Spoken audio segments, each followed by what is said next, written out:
Hi. Hey. It's Skycatlive. What's up, guys? It's 1:47 in the afternoon. It's 6:21:25. It's 72 degrees outside. It's a Saturday. It's it's a kind of an overcast day where I live, but it was a pretty good day. I walked for 2 hours, and then I went and worked in the garden with my family for a bit there for like half an hour. Now it's 1:50 in the afternoon, and I'm firing up some 7 Days to Die and some Eve and some FFXI. 7 Days to Die and some Eve and some FFXI. And that's all I have for you. We will get to the gaming now, and ooh boy, I'm already tired, and the day's just starting, and I'm having some Diet Pepsi, and I'm just enjoying my day. I hope you guys are having a wonderful Saturday. And I was supposed to go to the grocery store today, but we pushed off until tomorrow. So tomorrow afternoon will be kind of like a half day for me, and I'll probably do a lot of drinking. I think. But today is a nice day for work and games and stuff, and that'll be nice. And so let's get into it.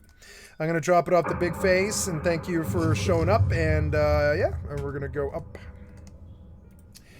Up, up, up. Up, up, up, up, up, up. Hello, I love you. Up, up, up, up, up, up, up, up, up, up, up. Hello, I love you. At least makes me. Oh, never mind.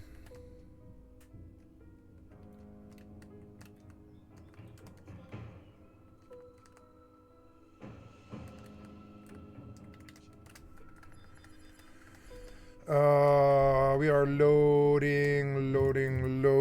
Yes, everything looks good there. It looks good there. Oh no, I want to. Could not fully initialize. Did not log into running an offline mode. Right. So exit game actually. That's okay. We can go online.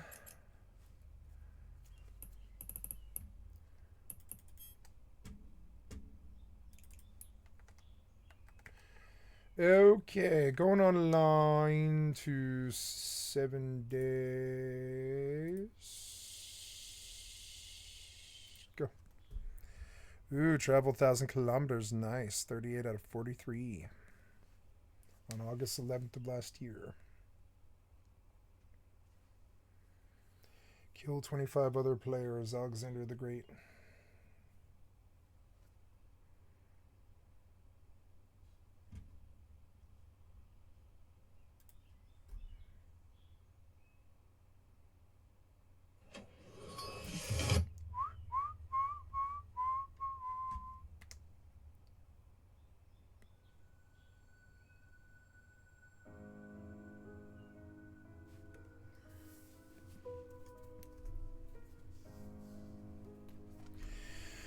Okay, get on the Discord now. Focus less on exploring.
Oops.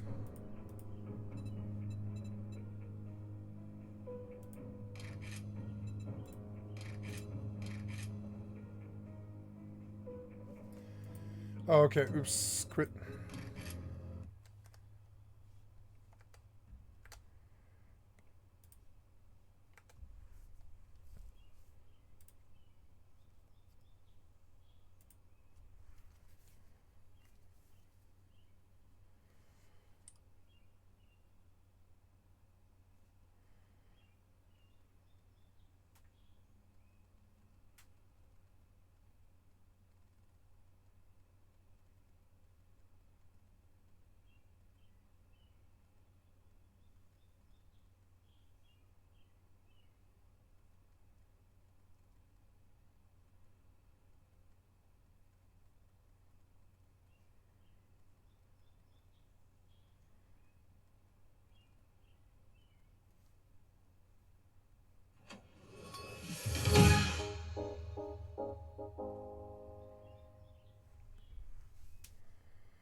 Going live on 7 Days to Die. Gonna go up in the channel here. Are you gonna work? Are you gonna work at all? Yeah, worthless piece of shit. Cocksucker fucking software developer. Are you gonna work at all? If I just keep reloading, are you ever gonna work? I don't think you are you? Are you gonna work? Oh boy, look at you not work. You suck so much dick, software developer.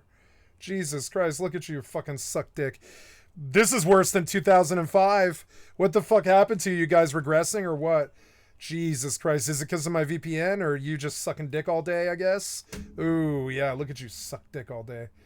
How about we just reload the entire website? Will that work?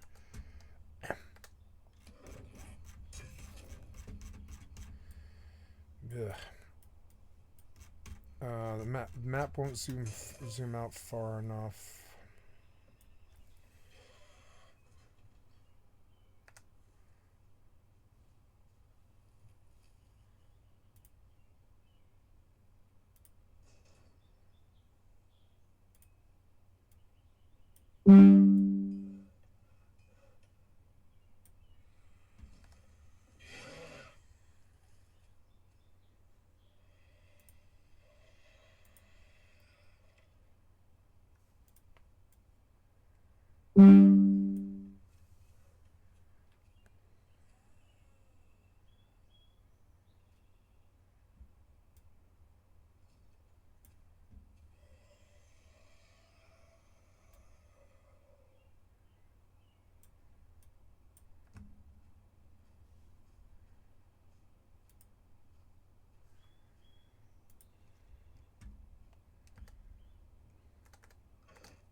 Nice.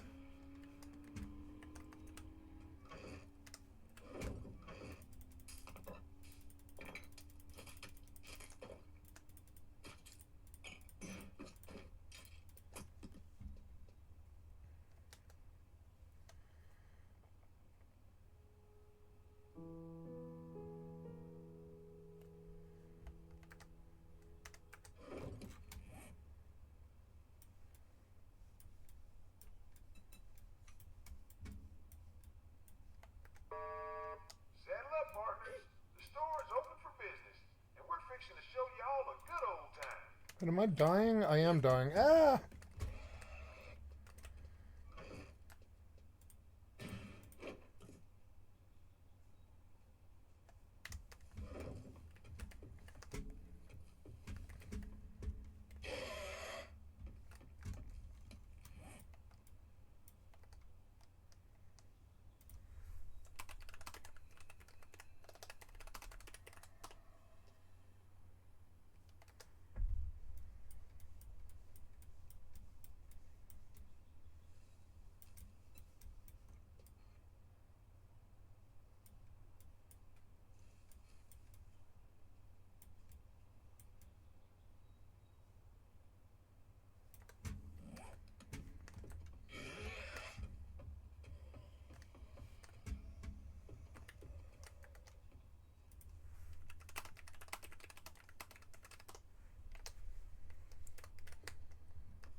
Hey, you finally got the website loaded. How much dick did you suck today, software developer? Jesus Christ. Fucking failure ass software devs. For fuck's sake, man, you can't even get a website to run anymore. Why should we trust you with AI? You can't even get Twitch to run. Piece of shit software developers. Goddamn YouTube from 2008 was better than this. Pieces of shit. How did that miss? Come on, get your hitboxes right. Oh, damn it. It's like this little tiny dot. The bullet's like this tiny dot. It has no real like presence in the world. It's like 1 pixel. The bullet's only 1 pixel big. Oh, damn it! Get me out of this storm. Look at these software developers suck dick. Jesus Christ.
Did you finally manage? No, you still haven't managed to do it. I've hit the stun key so many times. There you go. You worthless cocksucker developers. Jesus Christ, you're incompetent. There you go. Can you change the game title on the stream anymore? Do you even have basic abilities at Twitch anymore? I mean, I'm dead serious. You can't even seem to load like a game change or anything like that. Look, you have a black screen here for a fucking thing. Why? Because I'm using a VPN? No, you're just incompetent. No, you're just an incompetent software developer. You can see it. I mean, Jesus Christ, you're bad at what you fucking do. Worthless pieces of shit software developers. Jesus Christ. Get the fuck out of the industry. If you're gonna phone it in like this, get out of the industry. It's an industry built on coding and love, and your incompetence and stealing just has no place here.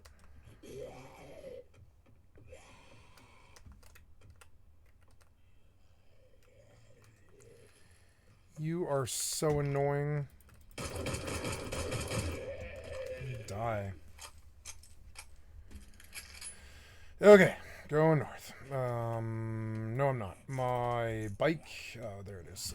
But I've been trying to put away these bullets for so fucking long. Will you finally put these goddamn bullets away? Put them away, piece of shit-ass developer. I've tried so many times to put those bullets away. Put them away. Put them fucking away when I tell you to.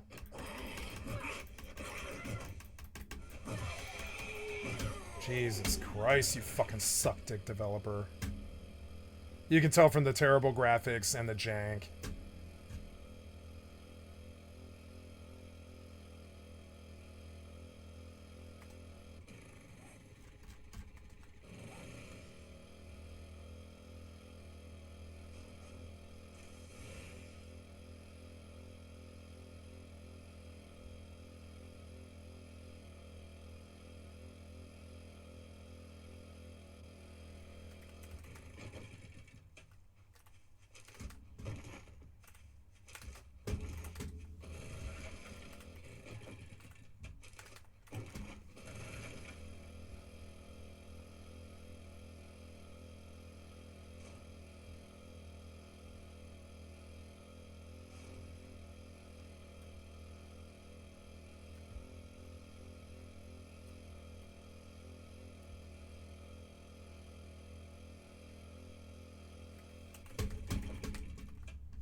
Okay, let's go see what's going on in the world today. I am fired off to Nay.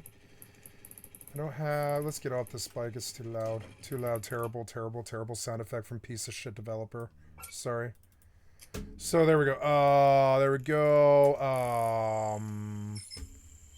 Chrono Odyssey needs another 2 years of development. I'm sure it does. I'm sure it does.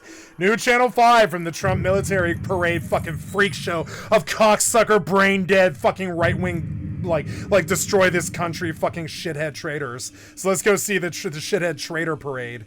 And Nickelodeon's Dark Past with his kids. No, it's not just Dan Schneider. Yeah, I bet.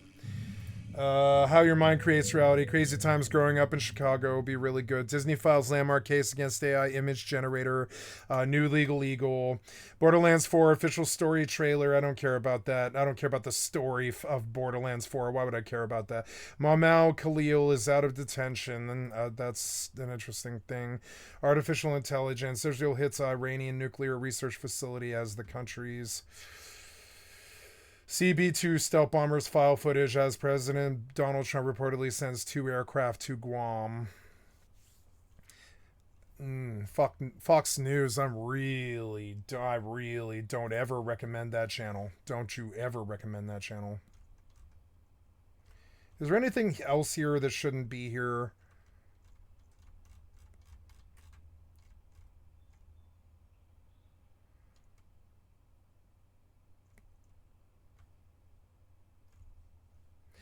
This guy was kind of right-leaning, and he kind of, this guy was too right-leaning, and I think I don't want to recommend that channel anymore. Don't buy a grid-based pocket offline internet. I mean, every time I hear right-wing come out of them, I just think about the fucking Holocaust that's coming. I can't really stand them. There's a PDF short. I didn't even know he did those. I wish we would have kids. The bizarre interview of Daniel Zamora, the skull measuring cowboy. No, thank you. I have no interest in that. Jesus Christ! I actually broke him. Actually broke who? Hassan? You didn't break Hassan. What are you talking about? Let's not recommend that either.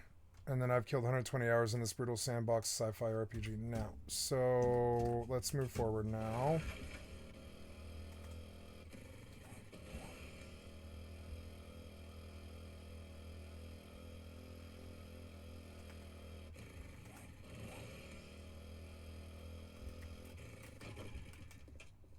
Bandage.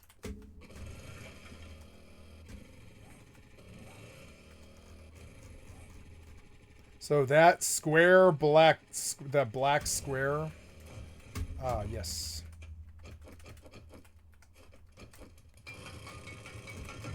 Very good.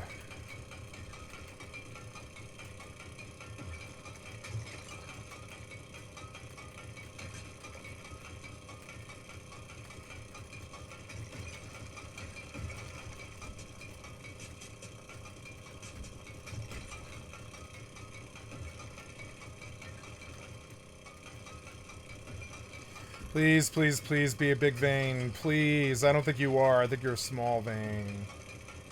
Maybe. Maybe it's big. I don't know. It's getting bigger. We'll see. Ooh, it's doing better than I thought it would. Yay, bigger vein.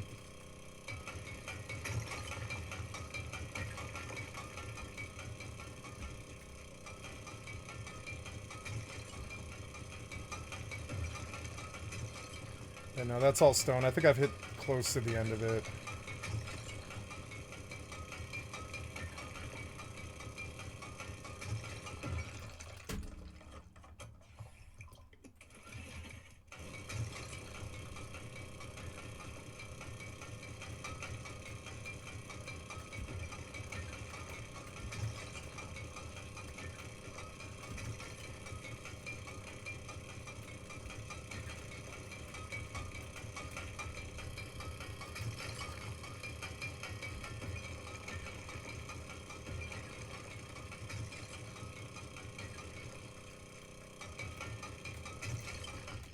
Okay, fire it off. Let's listen to Kira. Can you load a website, piece of shit?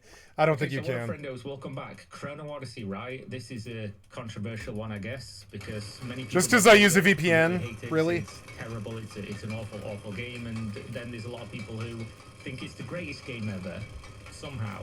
Now, I played the game yesterday for 8 hours on stream, and I recorded a video right after giving my first impressions, like immediate, visceral first impressions, and it was bad. Like, I rewatched it, and I was incredibly harsh. I think the game is deserving of a lot of harsh criticism, to be honest, and I came away thinking the game was really bad, and there was simply no reason to play this game or be excited for it. And then I thought, I'll play for, a few hours today off stream and see if my opinion changes. And you'll be glad to know it didn't really in many ways. The game is not good, and this isn't to say it's the worst game ever, and if you enjoy the game you're wrong, or that my opinion is correct. I just think that overall the game is not going to be incredibly successful in its current state. If you told me this was an alpha test and it had 2 more years of development, I'd be like, okay, we're on the right track. Like, they have the bones, they have the foundation of something that could potentially go forward and be a good game. Like, not just, oh, it's new and I like MMOs and I only want to play MMOs, so I'm going to play it just because it's new type game, but actual could do well, could have a long-term audience and not just fall off a cliff and die within a couple months, like what we've seen from many recent MMOs. We're quite far away from that, to be honest. And there's some weird narratives forming around this game that I just want to address real quick, and that is the CEO of this game has said basically what we're playing on currently is not a recent build. And I'm going to show you this on screen right now. It says from Bongun Bay, who is the guy, the CEO of the company, who totally has nothing to do with that other company. Believe me, guys, believe me, bro, just CEO of both, but we're not affiliated in any way to that other company. Trustworthy, very trustworthy individuals. So he says the version from the end of last year was the FGT version, and that's the one we were aiming for at the time. Our internal development build has improved significantly since then, so we hope you'll definitely join us for the second closed beta test. Now, before I get into my opinions of the game, let me just say that this is one of the fucking dumbest things I've ever seen, right? Because there's going to be people that are immediately going to hand wave criticisms that people have of the game, legitimate, valid criticisms, by saying, one, it's a beta. Yeah, if this was 10 years ago, I'd totally agree with you, but this was obviously a marketing... this was a marketed playtest of a game that they're trying to release this year. So if you're then going to hand wave criticism that, oh, it's a beta, you simply don't understand how long these games take to make and the type of hours that would be required to get the game into a position that is possible to be successful and is even reasonable for a released product that costs money, because a lot of the aspects of this game are simply not worth paying for. It's a fucking bad product. The optimization specifically, you would not tell people to buy this based on how this game runs. It's terribly optimized. It performs awful, and that's coming from somebody with a 4090 and some of the best consumer hardware you can buy on a computer. That being said, being a beta doesn't mean you shouldn't criticize it. In fact, the best time to criticize something is when there is time for it to be changed, right? So if you're going to say, oh, don't talk about that because it's a beta, it will get better. Talking about it is how it gets better. It's part of the mechanism. That being said, if you release a marketed product to people and then say, oh, lol, JK, by the way, it's like a year out of date build, what the fuck was the point in us testing this build? Because any feedback we give you could already have been fixed in a build that you haven't let us play. So I don't understand what the purpose is other than stress testing the servers, which is fine then. Let everyone log into like a beginner area and see how many numbers you can get online. But having people, their first impression of a version of the game that is bad and old, and then saying, lol, JK, we have a better version, you just can't see it. My girlfriend goes to another school, you don't know her. Like, it doesn't make sense. And I'm not saying this to say that they're lying. I'm just saying that if you're going to release something and then say, oh, come and give us feedback on the game, come and test this game for us, tell us about the bugs, what the fuck is the point if you have a version where many of those bugs could have already been fixed and more bugs could have been introduced? It is a waste of fucking time. I don't know why this makes sense. I don't know what the point of this is. It's just seemingly totally fucking irrelevant and random. That being said, let's judge the game based on the game we've actually got to play, and not this idea of like there's another version that's so much better and amazing and we'll just have to wait and see, I guess. So the current version of the game that we have, it depends what weapon you pick, but depending on which one you pick, you're going to have a vastly different experience. I started with a greatsword, and I thought the combat in this game was absolutely camel shit. I thought it was awful. Combine the movement with the combat in this game and like the terrible AI of some of the enemies and the buggy, glitchy nature of some of the enemies and the hitboxes not being great and the networking all playing a factor into this. The combat was awful. When I swapped to dual blades, the combat feels better. It feels like a game I could actually put hours in and play without feeling miserable while I'm doing the combat. So your mileage will vary on how you're going to feel with the combat depending on which class and which weapon you decide to pick to play with. That being said, in general, the combat is not as fluid and as nice feeling as some of the games that this is clearly drawing inspiration from. And if you were to like try and encompass the whole game in like one sentence, it would be Crown Odyssey is New World from Temu, which is essentially what the game currently is. You might think that's harsh, especially considering New World is New World from Temu. Crown Odyssey is basically almost identical as like a gameplay loop and a world feeling and just what you're doing from minute to minute. Yeah, I don't need another New World. New World, but unpolished. Why do you guys keep copying New World? New World didn't do well. It's got a pop of maybe 50K or something like that. Why do you guys keep copying New World? It was a good game and it is my favorite like live service like modern MMO right now. But nobody plays it because it's obviously not good enough. Every aspect, like it needed boats and it needed bases. It didn't have it, so. To ask me, should I play Chrono Odyssey or New World? I'd say neither. Play a good game. But if you were dead set on playing a game that plays in this specific way, I see almost no reason to play this over New World. And that's coming from a certified New World hater, somebody who thinks that the game isn't good and never really has been. New World has like a polished gameplay loop of like 50 hours that feels really good. Being in the game world feels great. The art is great. The music is great. The atmosphere is great. Running for about 50 hours. Yeah, he's right. It's about 100. It's like 100 up when you level up and gather. Or 200. It's like 200 hours, and then really you're good. Yeah. It's just unfortunate the rest of the game sucks, and you know the combat isn't great, and there's no real content. There's no design direction. Oh, he's talking about for this the game. game. It's basically like a bastardized hybrid of a sandbox and a theme park MMO, but does neither of them well enough to draw in a crowd that would sustain the game's population for the future. And that's kind of what Chrono Odyssey feels like, only worse in most aspects. Wow. There are some cool things. The combat doesn't suck in New World. Just specifically none that, at least in my time of playing the game, which is not enough to get like a full understanding of all the game systems and stuff.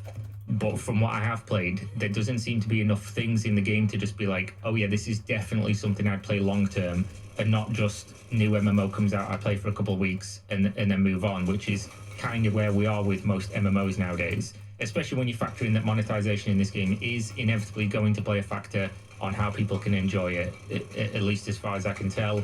That's just the case with these games, and I expect no different, even if the developers are saying contradictory information otherwise. They said cosmetic only, then they said convenience as well, and I don't know where we fall on that, but convenience typically means what a lot of people would call pay to win. It would be skips, it would be things that give you quality of life, which obviously they then design the game to inconvenience you so they can sell you the convenient solution.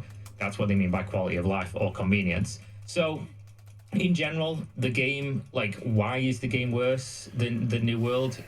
The game world, I don't want to use the word deceptive, but if you look at the trailers of this game and then you play the game looks almost nothing alike. I played the game on the top settings. You want to turn them down because the game's optimized like absolute shit, of course. But I played the game on the top settings, and it looks nothing like the trailers, bro. The trailers are deceptive in making the game look like some crazy next generation game. If it looked like that with how it's currently optimized, the game would probably set fire to most people's computers and would simply not work, because again, the optimization's so poor that if it looked any better, it would probably perform even worse. That being said, if you're going to show trailers to make the game look like the craziest AAA MMO open world graphics ever, it should probably look something like that. It doesn't, but that's not the biggest issue with the game in terms of like being in the world. The AI is awful. It doesn't feel alive in any way. Mobs just like stand there and move from like scripted point A to point B. They don't even react until you're right next to them in most circumstances.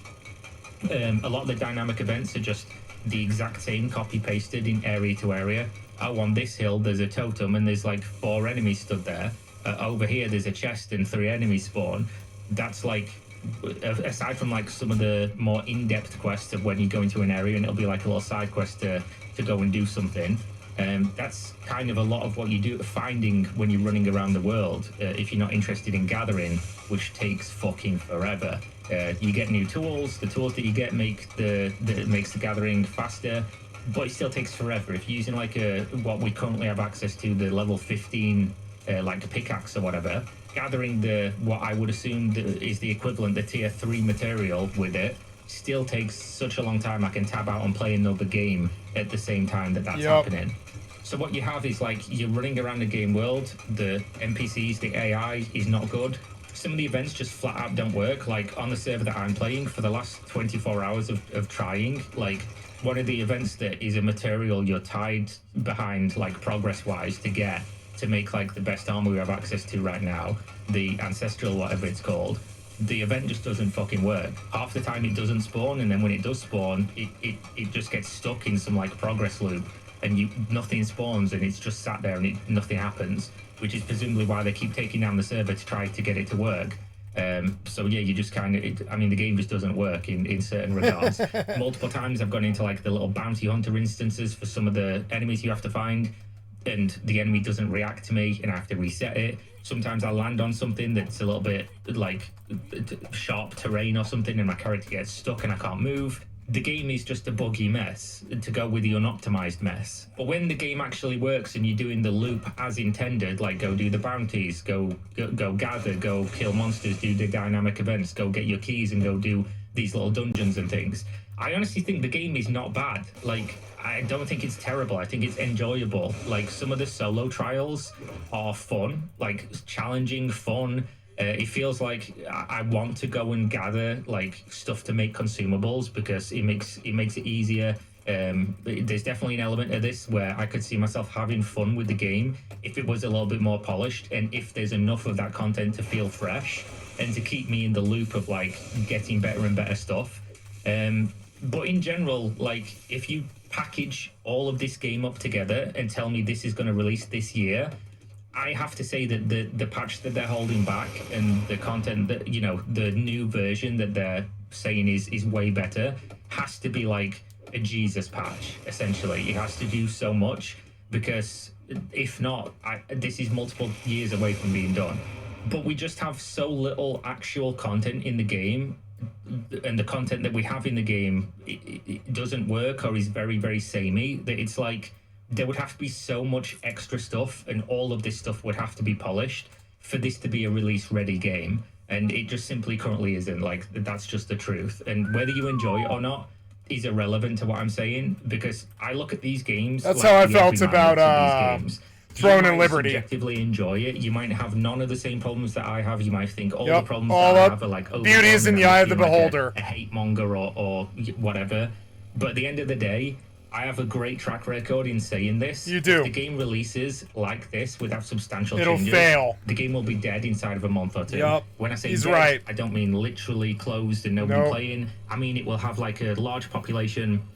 It will fall off to like 10% or less in the first 2 months. Like stupid ass fucking pirate brain dead software and Asmon brain dead gold and motherfucking Ashes of Creation.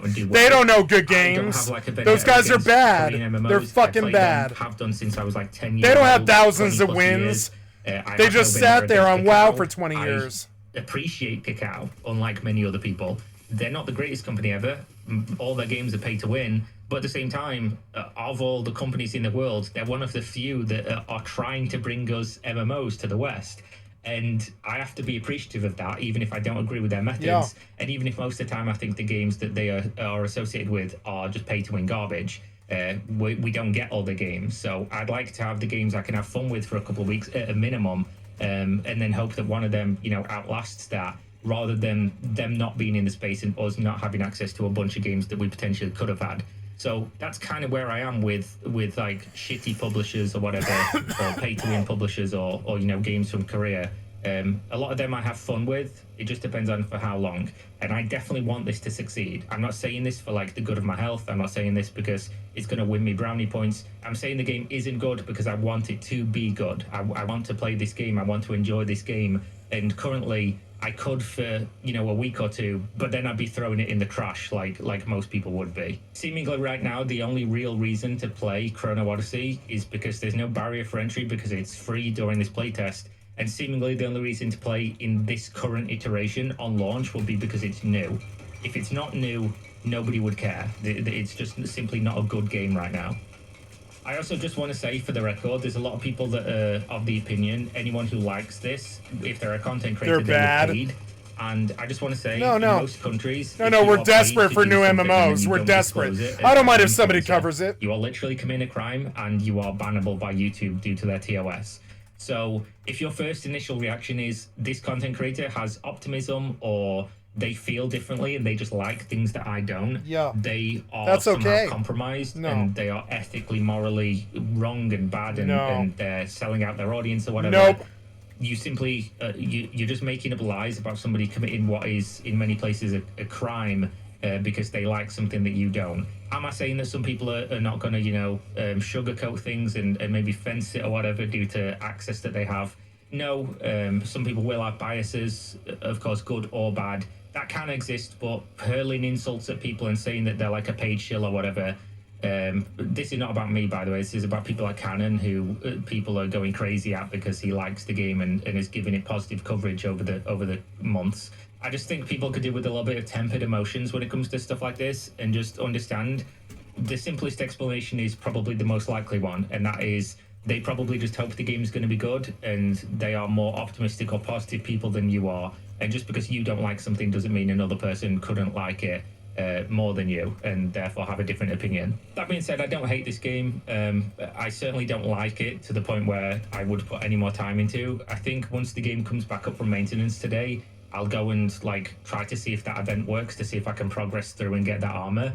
And as soon as I get that, I'll probably stop playing the playtest. I see absolutely no reason to continue to give feedback on a build that is irrelevant. Like, they basically just said with this announcement of like, oh, it's an old build, by the way, it's almost a year old, that what we're doing makes no fucking difference, other than just, you know, being in a game that is not the product that we're going to be playing even in the next patch.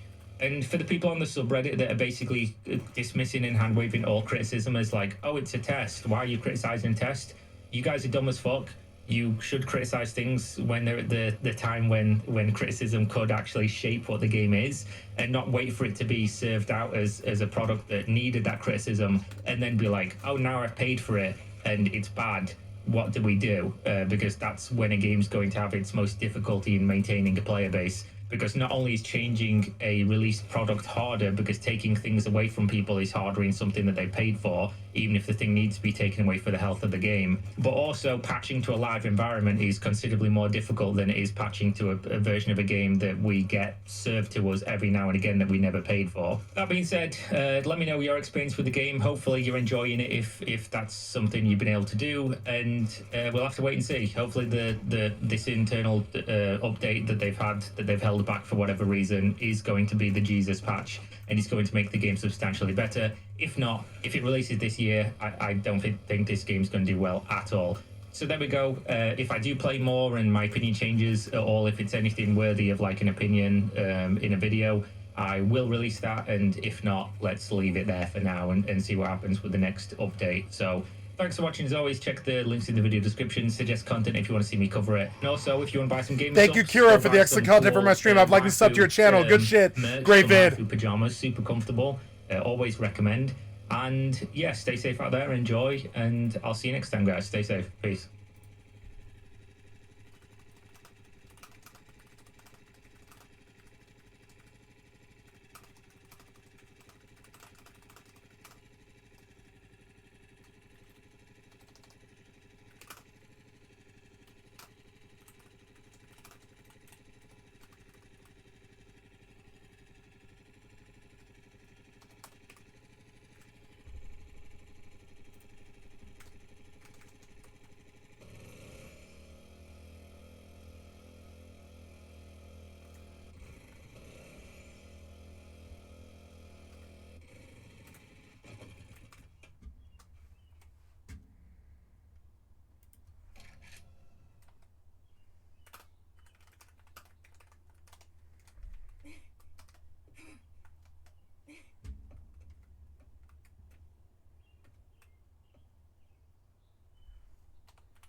Oh, I needed fuel. I assume we're out, but I'll go look and see. I don't know.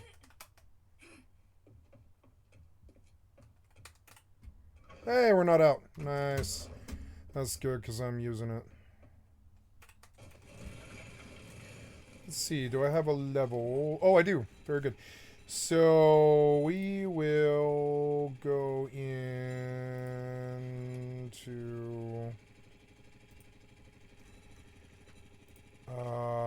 get off this thing.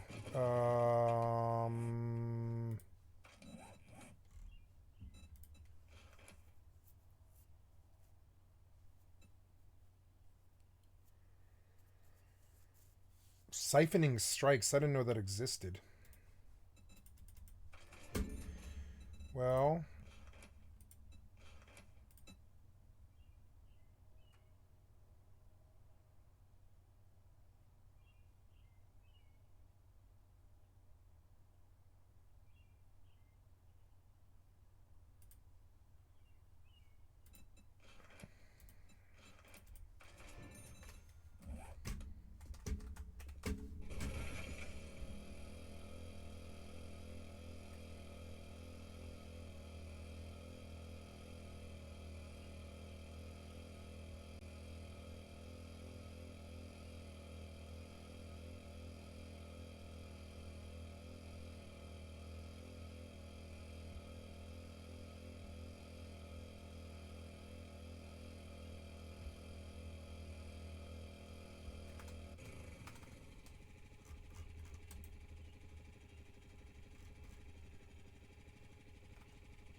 Why am I always reloading?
I love this game. It's got that Rust feeling of like, oh, did shit set off? Are there things? Am I in a fight now? It has that good Rust feeling. I actually really like it.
exciting to come to the national capital to celebrate 250 year Army birthday and Flags Day and President Trump's birthday, all three events together. We love you, we honor you, and we salute your noble service to our flag and to our country. Anybody got a birthday message for Donald Trump? Fuck off and die. I think everybody here's an idiot unless they support Donald Trump. Yeah, you're a fucking goat, bro. You're a fucking legend. Shit, that's it, baby. Do your thing, baby. Make us money. We got better things to spend $45 million on. They want to cut PBS, though. The white people here are either too happy or too angry. Who's the angry white man? I need good footage. When these people are taking away rights from gays, women, trans, minorities, everybody else, they're the ones creating that war. Republicans are not Americans. Well, thank you. Republicans are not Americans. For this day. We declare and decree that it still will prevail, Lord. We'll have victory in this nation. No insurrection, no riots, no disunity, no racism, none of that. We thank you, Lord, that there's peace here, Lord God. Protect our president and just protect the people of America, even if they don't support President Trump. We thank you that he's fighting for all of us, Lord God, and just continue to use him and have your way in this event and in our nation. In Jesus' name we pray. Amen. What's up, guys? It's Matt with Channel 5. We're in the nation's capital, Washington, D.C. We're here for the parade that's going to celebrate the 250th anniversary of the U.S. Army. It also happens to be Donald Trump's birthday. We were here also to cover the No Kings protest, but that has since been shut down by the organizers due to the fear that the military would be involved. So we're going to check out what's going on. Let's get into it.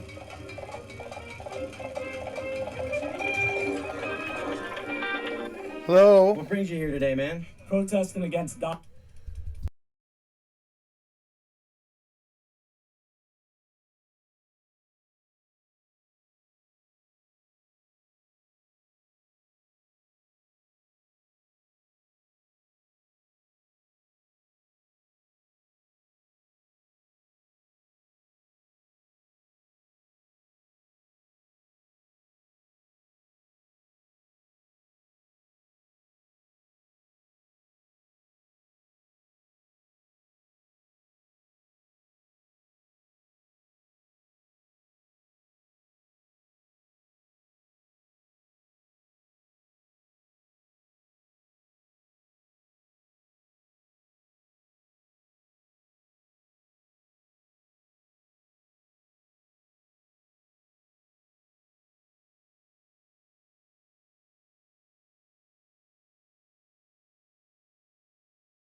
a teenage Oh, my girl, mic was off. I'm and sorry. She actually lived with him as his girlfriend, and it was an open secret.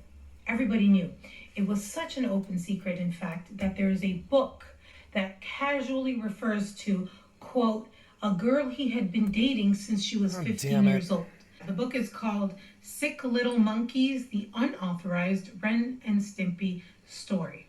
In an interview with Howard Stern in the 90s, they were talking about one of the characters that John Kay had created called Sody Pop. It's a character of a girl, and it's very, sexual.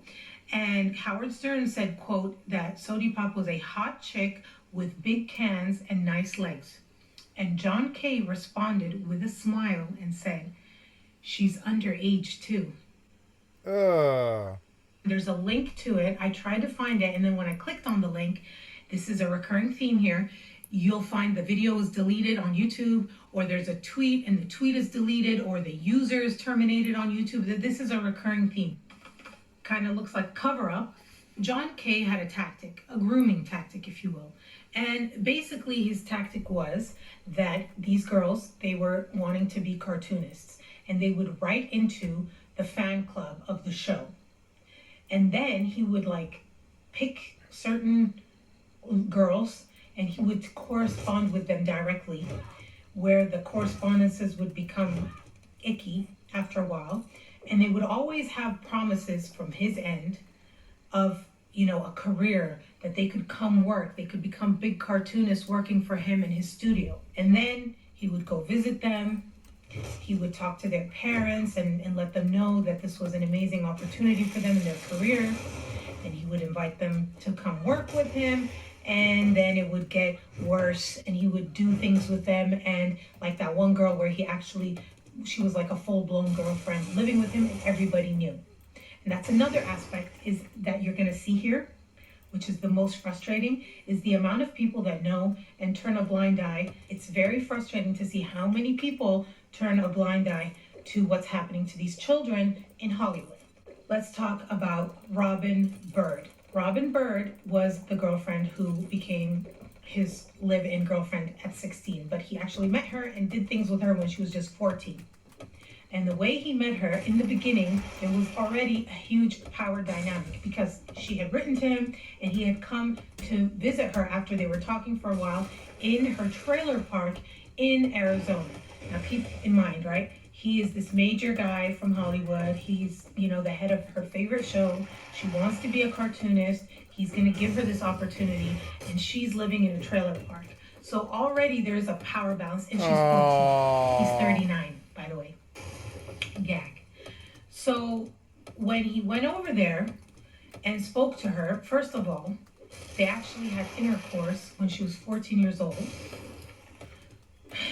And then he managed to convince her mother, who probably was also, financially maybe desperate, and he had convinced her that this was this amazing opportunity for her daughter, and she allowed her daughter to go to Los Angeles to work and live. I don't know if she knew that, her daughter was living with him, but for sure she knew that she was going to work with John Kay to be a cartoonist. So now Robin is 16 years old.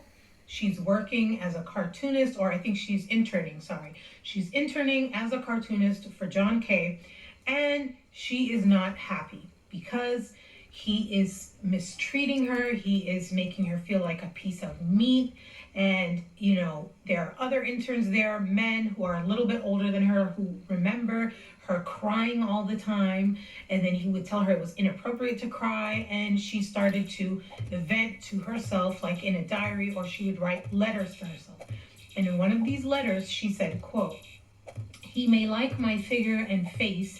He may adore my mind and ideas, but he does not have regard for my feelings as I do his." And then there are some more disturbing accounts of other people who worked for John Kay who saw inappropriate things between him and Robin Bird. The first is an image that was left out on the desk, and it was a drawing that John Kay had made of Bird and a dog relieving himself, and not urine, the other way, use your imagination, on her. And it was a very graphic picture, and he just left it out. Gross. And they saw it, they made the connection, they didn't do anything. But it gets even worse because, they lived together and he would have these parties. And in these parties, she would drink and he would drink and they would get drunk. And it was at that moment during these times that John Kay would grab some of these guys. It happened to 2 different guys, and he would show them awful pictures that he took of Robin performing acts. And they also mentioned how at these parties sometimes she was so drunk that she seemed to be in and out of consciousness as well. And then when these interviewers asked Robin if she remembered any of this, she had no memory of being that inebriated. She also had no memory of these photographs. But I'll read you some quotes of these men, who again didn't do anything, what they said happened at these parties. So the first one is an intern, and he says that when Robin was so drunk she was drifting in and out of consciousness, John Kay called him over. Quote, and then he pulled out these Polaroids of Robin, basically, how can you say it, going down on him. He's like, what do you think of that? And he claims, he didn't say anything, he didn't confront her, and oh, it's awful, and that's it. The other guy said this. At a party at his house, John Kay showed him, quote, a stack of Polaroids of him and Robin having sex. He never mentioned the photographs to Robin, nor did he confront John Kay about the interaction. During another party, another guy said this. John Kay had pulled out a binder of photographs of him and Robin. Quote, it was gross. He said, he was like, oh, you like that? And I was like, no. But he didn't do anything about it. Although I will say, one of these guys regrets not doing anything about it. And that's why he actually spoke to media for this interview. And he said that, he feels so bad that he didn't do anything about it, but he's trying to fix that by talking to the media now, saying that, like, me talking to you guys right now is the least I could do. So at least there's that, better late than never. So Robin says that she was feeling very neglected and mistreated by John, and so she decided to leave for a little bit, and she did so by taking jobs at other studios. She left for a little bit, but she came back, and when she came back, she was shocked to find another young girl. I went and worked at a couple other studios because I just needed to have my space. When I came back, Katie Rice was there. Hey, this is Katie Rice. She is one of the young artists I was telling you about who sought me out because she grew up watching Ren and Stimpy, right? So, oh no, look at it. He's all weird. She's got to be like half his age. We have people who draw manly, we have people who draw sensitive, we have people who draw Naked Beach Frenzy. Hit chapter skip on your remote to skip episode intro. I got to tell you a little history because all through the 80s, I was working at Hanna-Barbera and Filmation and all this. Hanna-Barbera. I wanted to draw sexy girls into the cartoons. But since the networks were all run by dykes, they wouldn't like it because they thought it was offensive to women to draw girls cute like Katie did. So it frustrated me and all the other artists that like to draw sexy girls. So when Ren and Stimpy came along, I managed to get a couple of scenes, like in Powdered Toast Man. What's the name of the girl, the lovely assistant in Powdered Toast Man? Now, Katie used to watch these cartoons, and didn't that crap inspire you or something? Yes. Powdered Toast Man. Why is this on the DVD, you weirdo? I think Katie showed me one time. She drew. These people are always so fucking weird. They're always so. We'll tell you that backstory a little bit later. And she showed me her sketchbook, and one of the drawings in it was a copy of the drawing I did of my character Sody Pop. You still have that drawing? Yes, it's not very good. Yeah, it was pretty cool. Anyway, she is now, as far as I know, the best artist in the business at doing sexy girls. Draw the goddamn nipples. So we did, Katie did, and all the guys that had to follow up on her scenes spent a lot of time in the bathroom, let me tell you. So Katie was groomed in the same way that Robin was groomed. She had talks like to the that? show again as a fan, and then she started talking to John, and then the conversations would become icky again, and then he would promise her opportunities. She was 14 at the time, and then eventually he came to visit her. He went to her 15th birthday party. He even admits it himself. He somehow, kind of talks to the parents and convinces them that, their child coming to work for him is somehow this great opportunity. And before you know it, long story short, Katie is now working for him in his studio in the same exact way that Robin was. So Robin comes back, she sees Katie, that she's been replaced essentially, and that's when she decides, I want nothing to do with this, and Robin leaves. And then, as she grows up, she realizes what happened to her, and it was so messed up and everything like that. So now going back to Katie. Katie is still there. And this is what Katie had to say about the inappropriate things that John K. did with her. Quote, I want to squeeze you. I'm crazy about you, Katie. Do I ever make you tingle? Ugh. And this was in an email that she printed and saved a few days after she turned 15. He was 41 years old at the time. Quote, I'm thinking about you very hard right now, and I have a little tickle in my chest. Now, this next thing is extremely graphic, and I'm going to try not to say the whole thing, but witnesses who corroborated the story, although they didn't do anything about it at the time. But at least they were able to confirm these claims. I think that that's a good thing that they did. These reporters, they reached out to Nickelodeon to try to get a comment, and Nickelodeon declined to comment, of course. But there's more. Of course there is. There was a Nickelodeon productions assistant called Jason Michael Handy. And in his own private journal, Jason Michael Handy described himself in his own words as, quote, a pedophile, comma, full-blown, period. Now remember Mr. Handy for later. He's going to come up again. So let's talk about him a little bit, because he also worked at a church, and he was mainly working around 6-year-olds.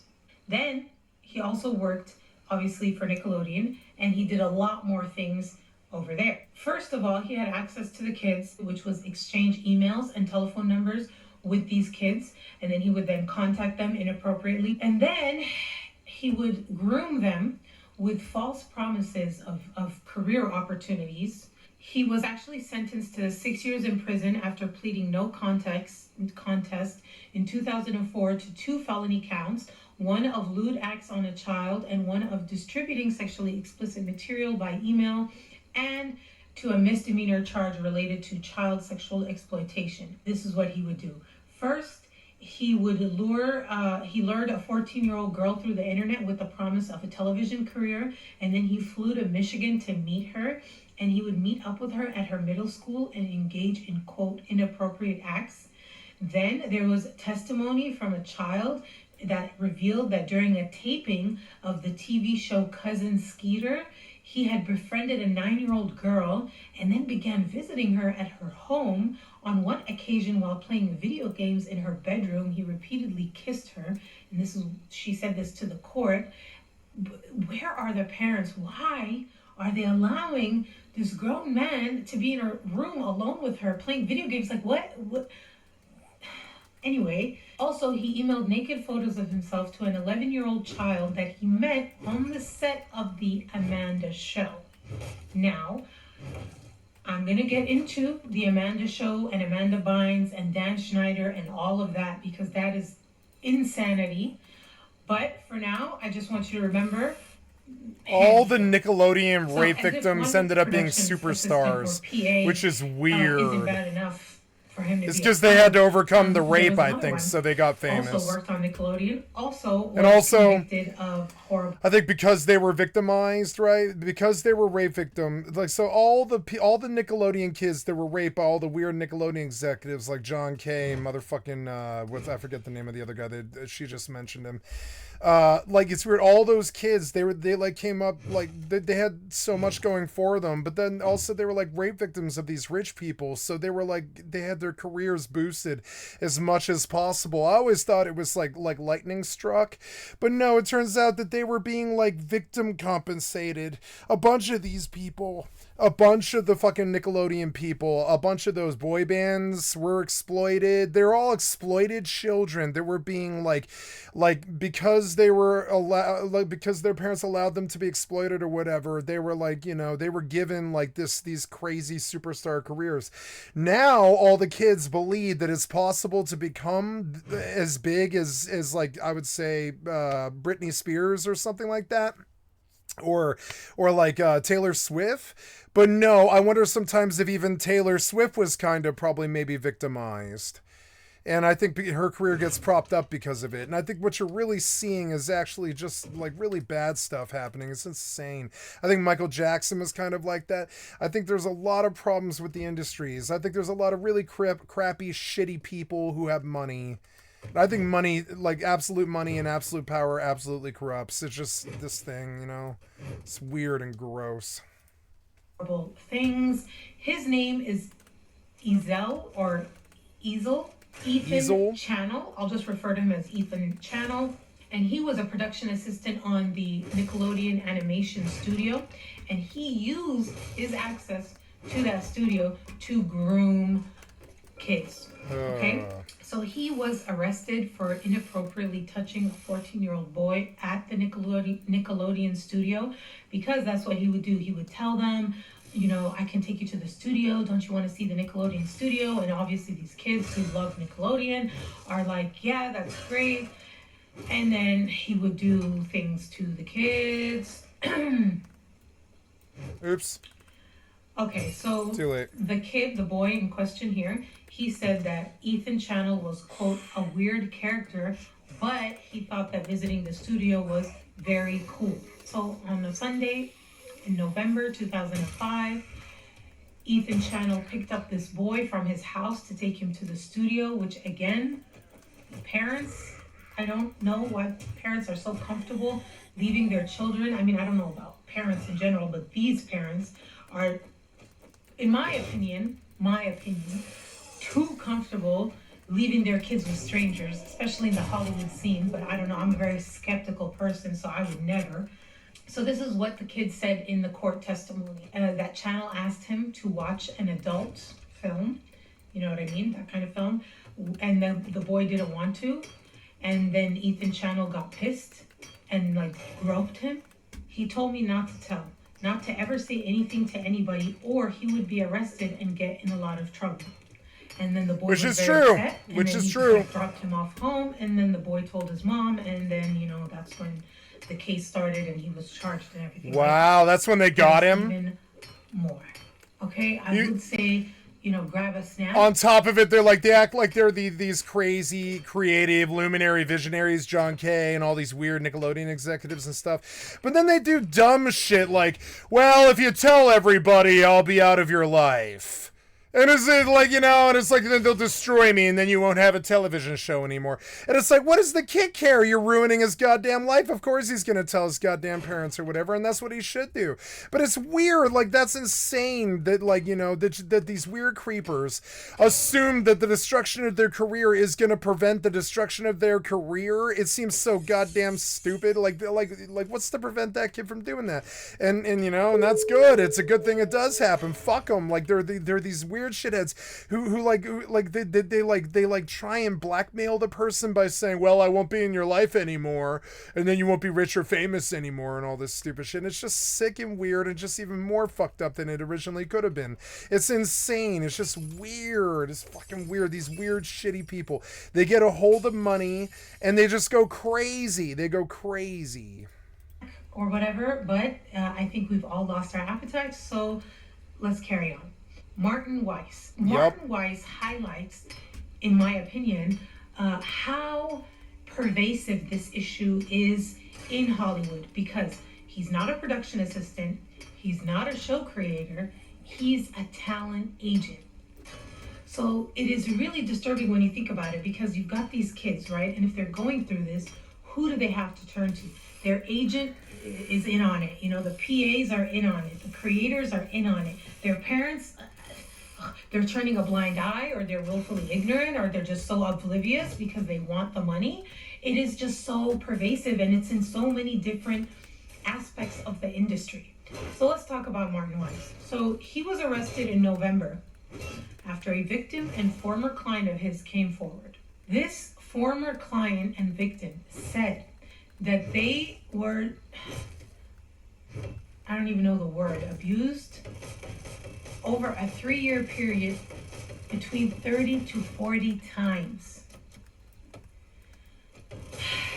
And to make matters even worse, when police got a search warrant and they went into his house and they searched around, the amount of things that they found there justified them putting a way higher bail than usual for that type of crime, because just from the evidence they found, they were sure that there was a lot more victims. This is the part that gets me really angry.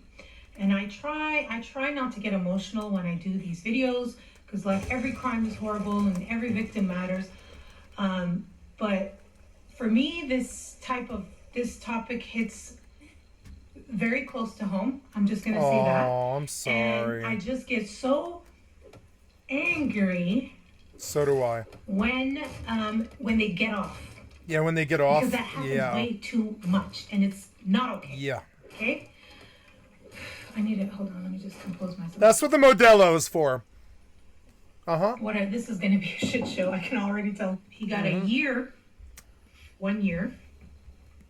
1 year. And 5 years probation, and he didn't even have to serve the whole year.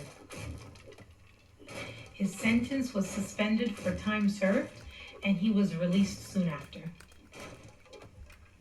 Okay?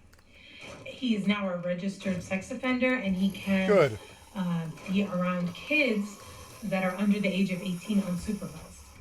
But you know who can? And who's also a registered offender? All of his Nickelodeon tools. A man by the name of Brian What happened? Peck. Oh. And we really need to talk about Brian Peck. Brian Peck is affiliated with Nickelodeon, very closely affiliated with Dan Schneider, was on all the shows with all the kids, and he was the guy, the creepy guy, in the clip I showed in the beginning with Leonardo DiCaprio. I know we can show them. Our little drawings. Show us the little drawings. You see, we draw drawings of each other. Brian is the famous artist, and we always make fun of each other and portray each other in silly, satirical ways. Leo's job on this set, for some reason, is to make fun of me all day long. Okay, so here we have Robert De Niro. Leo, as you know, is... That's Leo DiCaprio. There is. Yeah, his muscles. You always wonder why Leo is king of Hollywood. It's probably because they molested him. It's insane. Like, what the fuck is wrong with Hollywood? And even though he was convicted, he is still working with kids till today in Hollywood. Till today. Okay, I found an article from 2002, weird, shitty people. which talks about a comedy boot camp that Brian Peck and Dan Schneider ran together. And it's a very controversial camp because weird things happened at this camp. So this is an article from 2002 by the LA Times, and it's titled, "Groomed to Be All That." I find it very interesting, the choice of words there. It's very, very prophetic. Schneider said he believed that All That, which debuted in 1994, had grown tired in recent seasons. He and network executives agreed to start fresh with an all-new cast and new sketches for the season, which was launched in January. The new cast started with a 2-week comedy boot camp that Schneider held with help of a team that included the show's dialogue coach. Oh, good, a rape camp. Peck. Oh, so good. There's a YouTube channel called Revenge of the Sis. Okay, and they're all over this Dan Schneider, Brian Peck thing. They interviewed a girl who was at the camp. In 2007, my agent contacted me and my family about possibly getting a good Nickelodeon gig. How old were you at the time? So, I was probably around 15, 14 years old. Okay, go ahead. And Dan Schneider's next show was iCarly. So they were looking for, extras or possibly like a lead type of role. And we flew out to LA for this audition. And when we got there, it was a bunch of kids, probably like 200 kids. And then these random agents hand-selected specific kids. We were then told to take off our shoes and that we were each going to go into a room to show the producer, who is Dan Schneider, these tapes to see who we would want on the show. And of course, you know, we always ask, like, oh, what do we have to do? Like, what would you like us to be doing once we're in there? He's like, you got to just take off your shoes, just like run around in front of the camera, you know, talk about how much you love being barefoot. So what would happen is that your parents would send you to sort of like this camp, and you would be separate from your parents. It was an opportunity for the kids to get discovered, and interestingly enough, most of the kids got discovered by the pool. They had a pool, they had like tennis courts, and I believe like it was like Megan Fox and other female and Hillary Duff was another one who got discovered there at the pool. And they would push you to do pool activities because they said that's where you have the highest chance of getting discovered. So now Brian Peck has been convicted of lewd acts against minors. Okay? These are the charges. Brian Peck was found guilty of 2 counts: lewd acts against a child and oral copulation of a minor. And after Peck was done doing his time, he was welcomed into Hollywood with open arms. And why do I say that? Because according to IMDb, 2 years after he got out, he was still a registered sex offender, and he was working on the TV show The Sweet Life of Zach and Cody, which, if you guys don't know, it's a kids show. Sorry, it's just the rage of it all.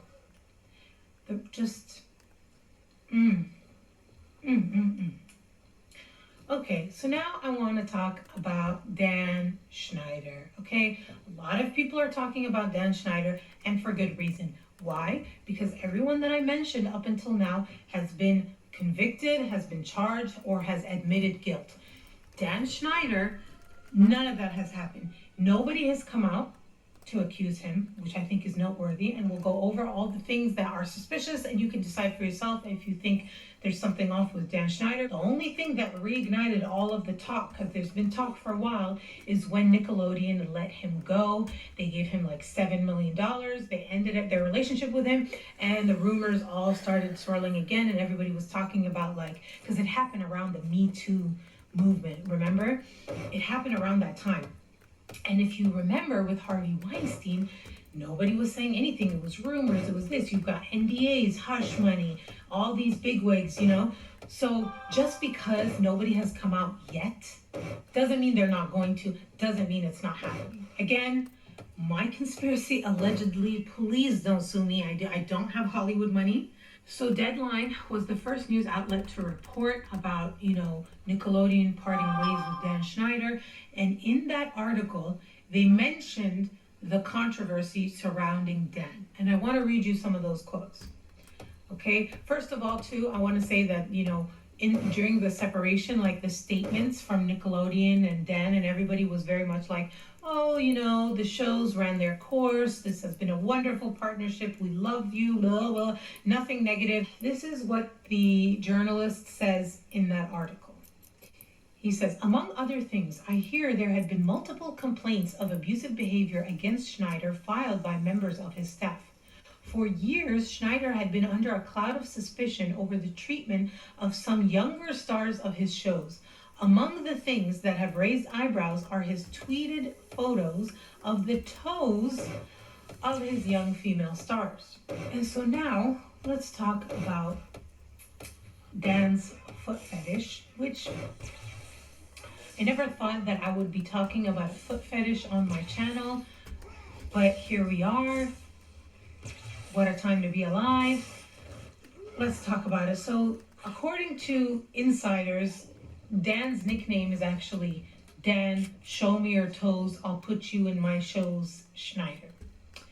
And a lot of these rumors come from, first of all, you guys heard about the weird stuff in the video about the camp and the toes, but also his tweets and just straight up the things on the shows that he creates. In. Out. Duh. In. Out. In. After this, we massage my feet. No, gross. Come on, work the heel, rub it like a man. David, I hired him to read the book to me.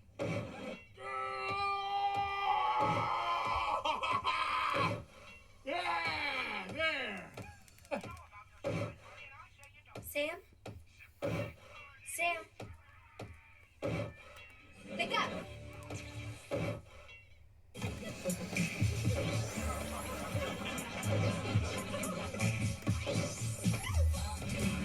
Okay, on 3, I'm gonna... Just do it. Alright. There we go.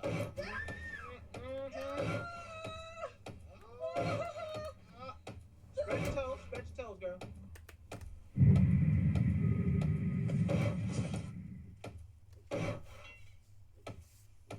My head's starting to get palm cramps. Fine, take a break. What's he doing? No! No! Don't leave my feet alone! Stop. Oh! The toxins and bacteria. But feel our feet. Yes, I realize that they can nibble away all of the... Wow, they're really soft. Nurses, feel these kids' feet. Everyone. Okay, so let's talk about some of those tweets, because some of them I was able to find and screenshot, others I was not. I just found an article referencing them with a like a link, and then when I go to click on the link, tweet deleted or account suspended. Wonder why. So here's a tweet from May 19th, 2010, where Schneider's tweets, toes, similar to fingers, but not nearly as good. Who agrees? This was the one that got a lot of controversy. There's a TV show called Sam and Cat. There was a weird tweet from the official Twitter page. Sam and Cat tomorrow, right on the bottom of your foot, take a pic and use hashtag Sam and Cat Saturday. We'll retweet and follow until our fingers get sore. And unfortunately, there were kids who did it and posted their pictures of their feet. And then there's another tweet from Dan's account where he says, pick Carly tickles Sam's very unusual toes. If you have a moment, will you please name Sam's toes for us? And there was another tweet which is disgusting, and he has deleted that tweet. And this is what it says. Filming victorious, editing iCarly, drinking Diet Dr. Pepper, looking at lotion bottle, contemplating moisturizing my hands. And some people read into it. I'm not sure if that is something you guys read into as well or not, but there is a connotation with that, let's say, that may, I don't know, maybe we're reading too much into it. What do you guys think? I'd love to know. Former actresses have said things about Dan that are not very favorable. They have not come out right and actually accused him of anything, although they allude to it, but it seems like they're afraid to go that far. But I'll read you what some of them have said. The first one is Lori Beth Denberg, and I was a big fan of hers. She was on All That. Quote, he's not my favorite person. He is not a pleasant person to work for, and I'm not confirming anything, but I'm not disappointed he won't be darkening the doors of any more people working for him. And it's not just kids, it's anybody. Then there was another actress called Alexa Nicholas, and she had a lot to say. She was on the show Zoe 101, which was the show with Britney Spears' younger sister, Jamie Lynn Spears, and we're going to talk about her too, and the insane rumors about her. And anyway, so on this show, she was talking about, her experience. She went on Instagram Live. She also made a post on her Instagram where she showed all of the men that I had talked about from Nickelodeon, and it was like the Nickelodeon Creep Club. And then she went on live and she talked about her experience there, and mostly she was talking about being bullied by the other girls, but also she mentioned Dan. And my mom was like, can you please get Dan? Get Dan here immediately, get the producers here immediately. Someone needs to figure out what just happened to my daughter. So then finally Dan walks in. And Dan has not helped the entire time. And I don't feel comfortable going into details about what I've seen with Dan or like what Dan is. I don't like Dan personally. I don't feel comfortable going into details about what I've seen with Dan or what Dan is. What Dan is. To me, she's referring to Dan being, you know, the P word that rhymes with chamomile. Okay, so the next actress I want to talk about is Ariana Grande, because there have been a lot of clips. Sentence number 3. I'm soaking wet! Quick, somebody bring me the ocean! Have you ever tried to get your whole big toe in your mouth? Check this Yep, out. I can do that. I got my toe in my mouth. Sometimes I wonder if you can get juice from a potato.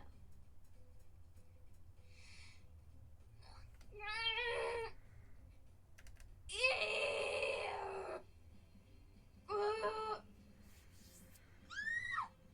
on, give up the juice. Is it possible for a teenage girl to drink water upside down? Let's find out. I'm thirsty. Fucking weird. It's not possible. She's still a good actress, whatever. I'm going to... Yeah, I'm going to the main. What did the young shrimp say when his mom asked him why he wouldn't share any of his toys? No, that sounded like this. It sounded like... Why did she dye her hair? What did the young shrimp say when his mom said he wouldn't share any of his toys? Try it again. The interesting thing about her is she has not talked about it at all.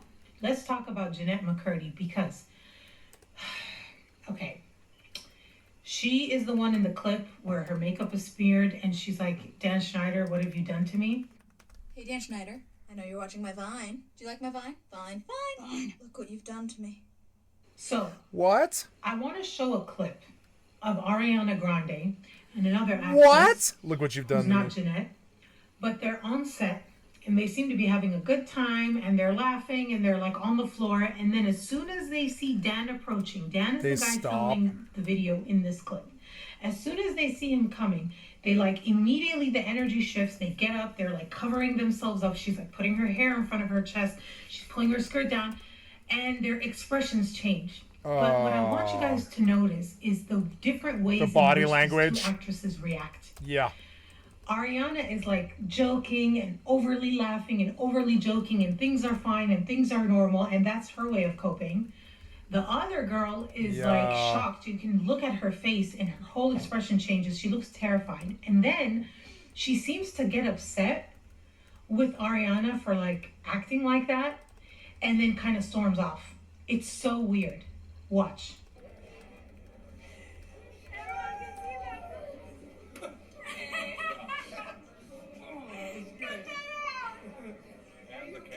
That was amazing.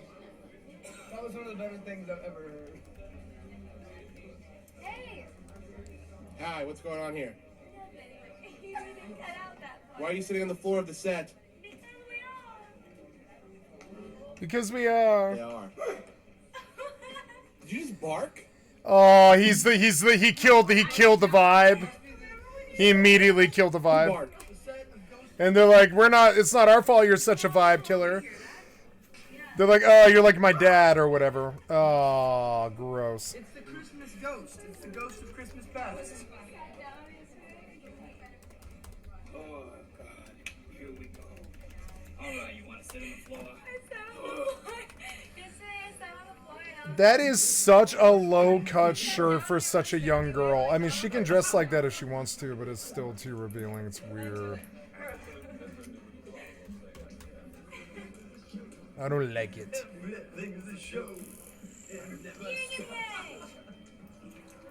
That girl's like, nope. I mean, am I hallucinating, or did that? Is that No, that happened, and it was weird. Tell me how you It was guys interpreted that, because that's very much open to interpretation.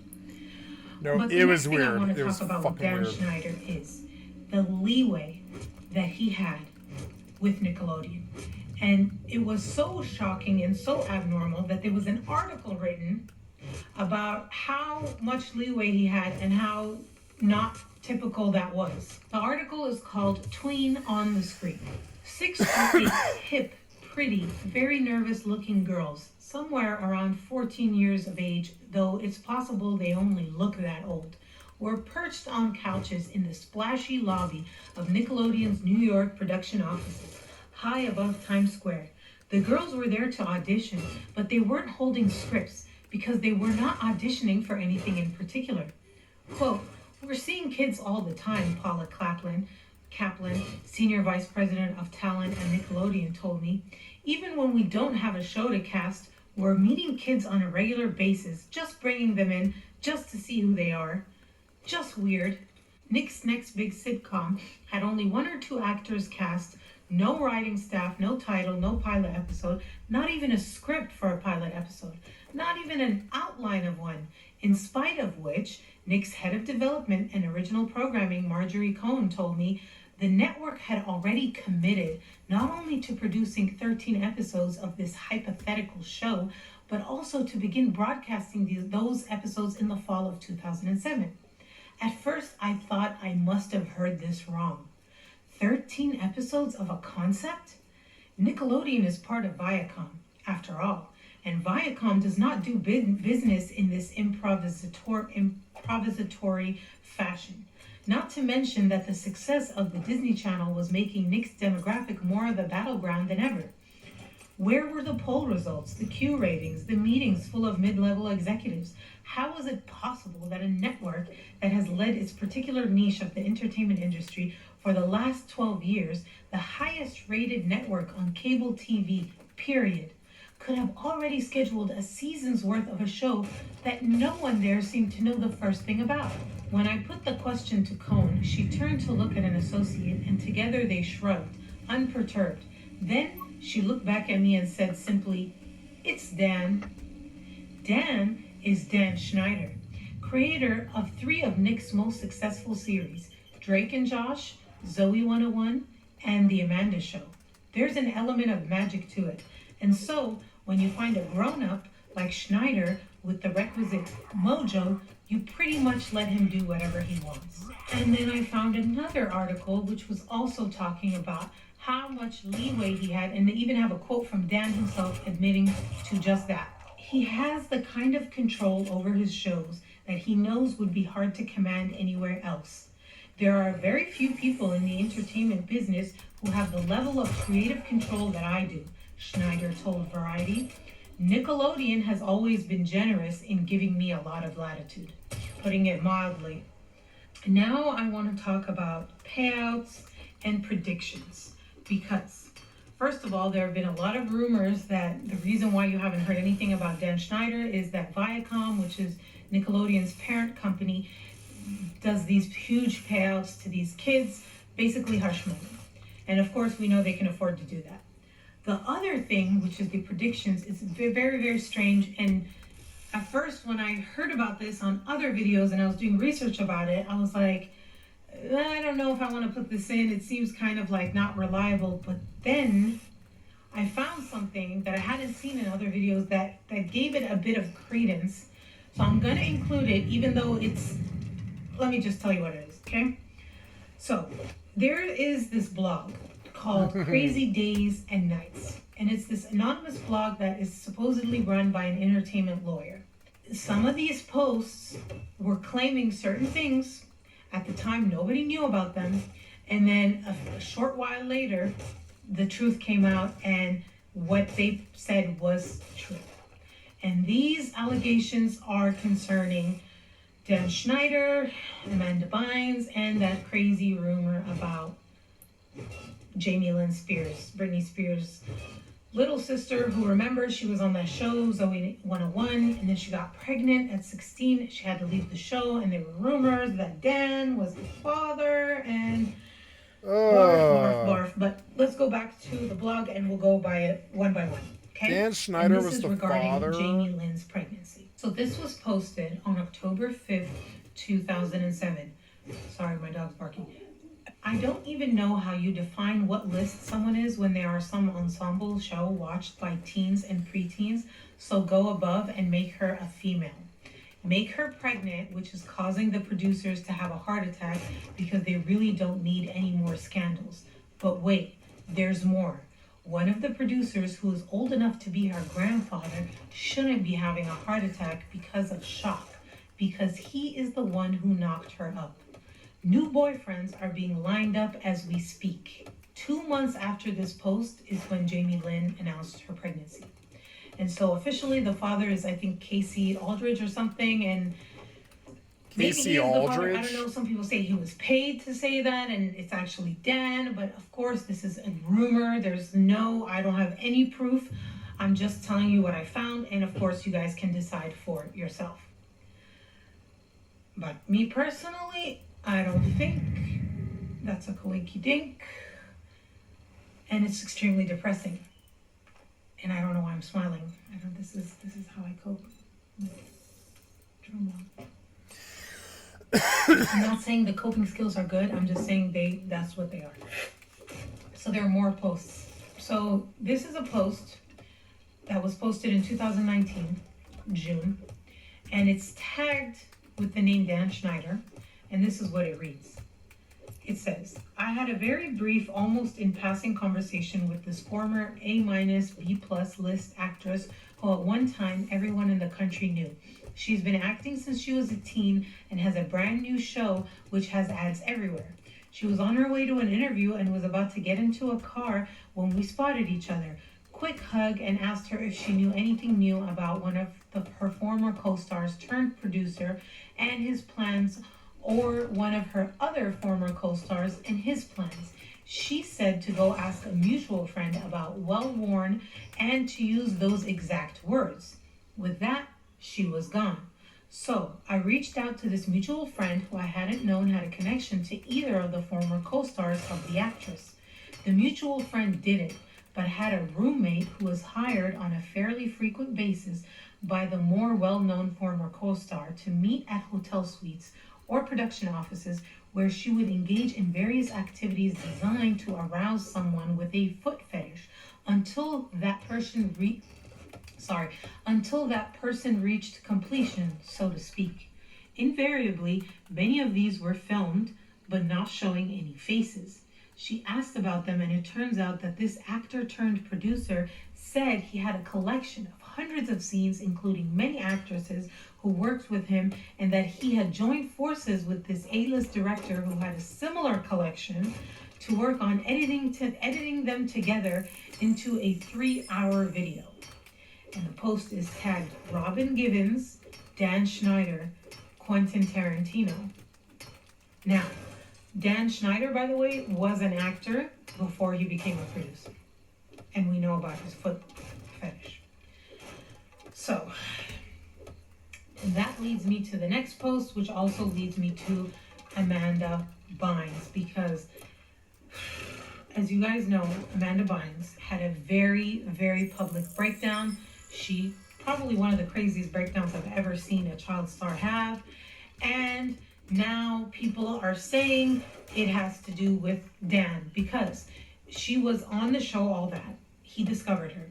Then he gave her that spinoff, The Amanda Show, and he was in charge of that.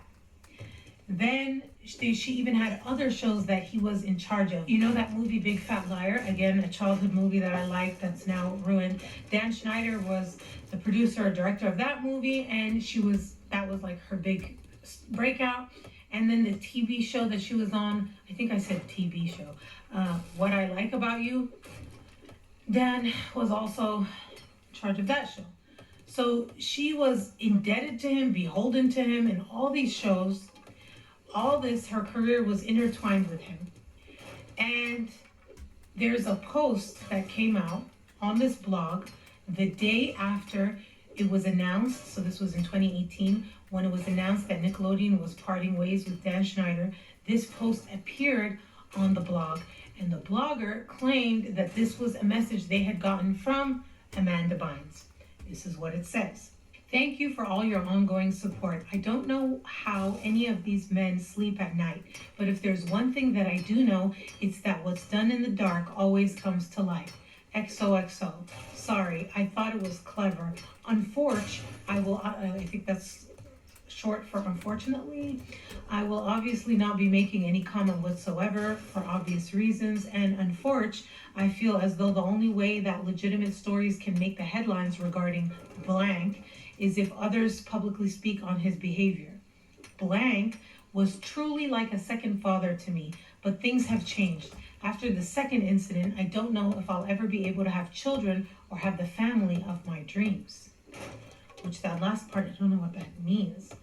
But people noticed that there was a weird capitalization in the message, and then when they took each letter that was capitalized, it spelled out Dan did it, which is like the most conspiracy thing I've ever seen, but I thought I would mention it. Do you know who else she was around in her time with Nickelodeon? Brian Peck and both of the production assistants that I told you about that were convicted of these lewd acts with a child. She was exposed to all four of those men throughout her career. So I think it's very interesting, and I think we should consider that when we look at where she is now, what happened to her, because she's now under a conservatorship in the same way that Britney Spears is under a conservatorship, because Hollywood messes with these people like no other. And when you're a kid, it's hard enough as an adult, but as a kid, I'm getting excited again. The next thing I want to talk about is the innuendos and inappropriate jokes that are in Dan's kids' shows.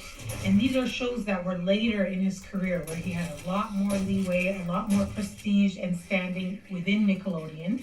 So maybe he felt more comfortable. I was gonna read some of them too, but the sheer amount. I had to do a screen recording, which I'll show you now. And it's just so many of these innuendos. Just scrolling through the episodes that have them, let alone going through all of the things. I mean, if you just search, TV show Victorious innuendo, it'll get you to the page and you can read them for yourself. There's just so many and they're just so gross. What do you guys think about Dan Schneider? Do you think this is a misunderstanding and he's just being playful and we're reading too much into it? Or do you think he's weird and gross and should not be anywhere near kids? What do you think? He did get that $7 million payout when they, parted ways. So, he's going to be fine. But anyway, let me know what you guys think. Thank you so much for watching. Please subscribe if you haven't already, and I will... It's fucked up. Thank you, Nora Jasmine, for the excellent content from my stream. I've liked and subbed to your channel. Unsupervised. Now, I was born on 64th and Loomis, across from Ogden Park, a pretty deadly area historically. I don't know how much of the same it is over there today, but my earliest memories was seeing this huge park across the street from where I lived. But obviously being a baby, my first real memories come from the next place I lived, which was on 69th. Now, whenever you grow up somewhere, it's hard for you to imagine that the rest of the world is not the same. For instance, when I was 3 years old on 69th, a family member came to pick up me and my mom to take us somewhere.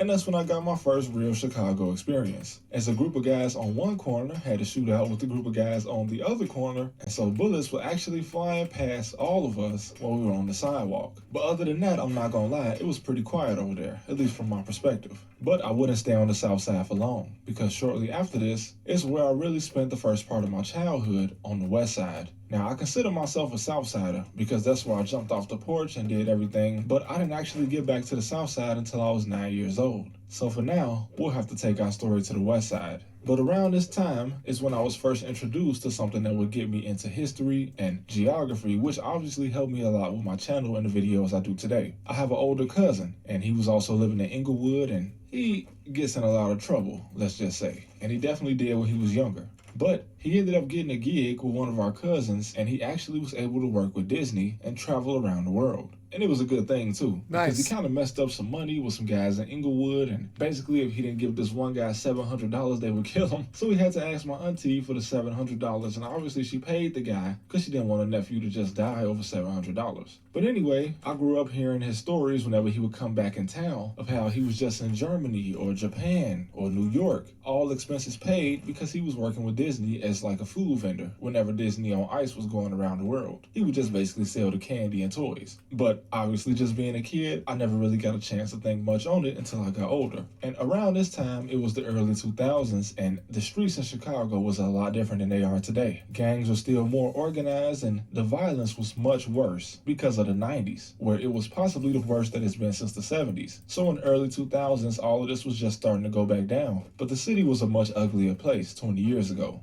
The first place I lived on the west side was kind of close to Oak Park, which is a suburb, so it wasn't much going on over there, at least not for me. I was 8 years old, but had I been older, it would have been a lot different. Because the same older cousin, whenever his job season was over, he would come back and stay with me and my mom. And he would tell me that there were certain blocks he couldn't walk down because the vice lords over there didn't recognize him, and they thought that he was a GD, possibly because of some of his friends from the south side that they would see over the house with him. And I kind of did see some of this as a kid. My mom didn't drive, because honestly, the public transportation in Chicago is not that bad. You really can't get around safely on the bus and the train back then like you could today. But I remember when we were on the bus one night on the west side, just me and my mom, I was 8 years old. So the city buses in Chicago, if you look like someone they don't want on the bus driver will go past you. They will fly past the bus stop no matter if you stand there or not. And so a rock ended up hitting the window and the bus driver stopped. And just like in a movie or something, whenever he stopped and opened the door, like 5 to 8 masked men hopped on the bus. And they were talking crazy, man. I mean, it looked like they was about to rob everybody on the bus. But then all of a sudden, my mom, this 5'1" lady, stood up out of her seat and said, "Hey, y'all need to calm down. I got my son with me."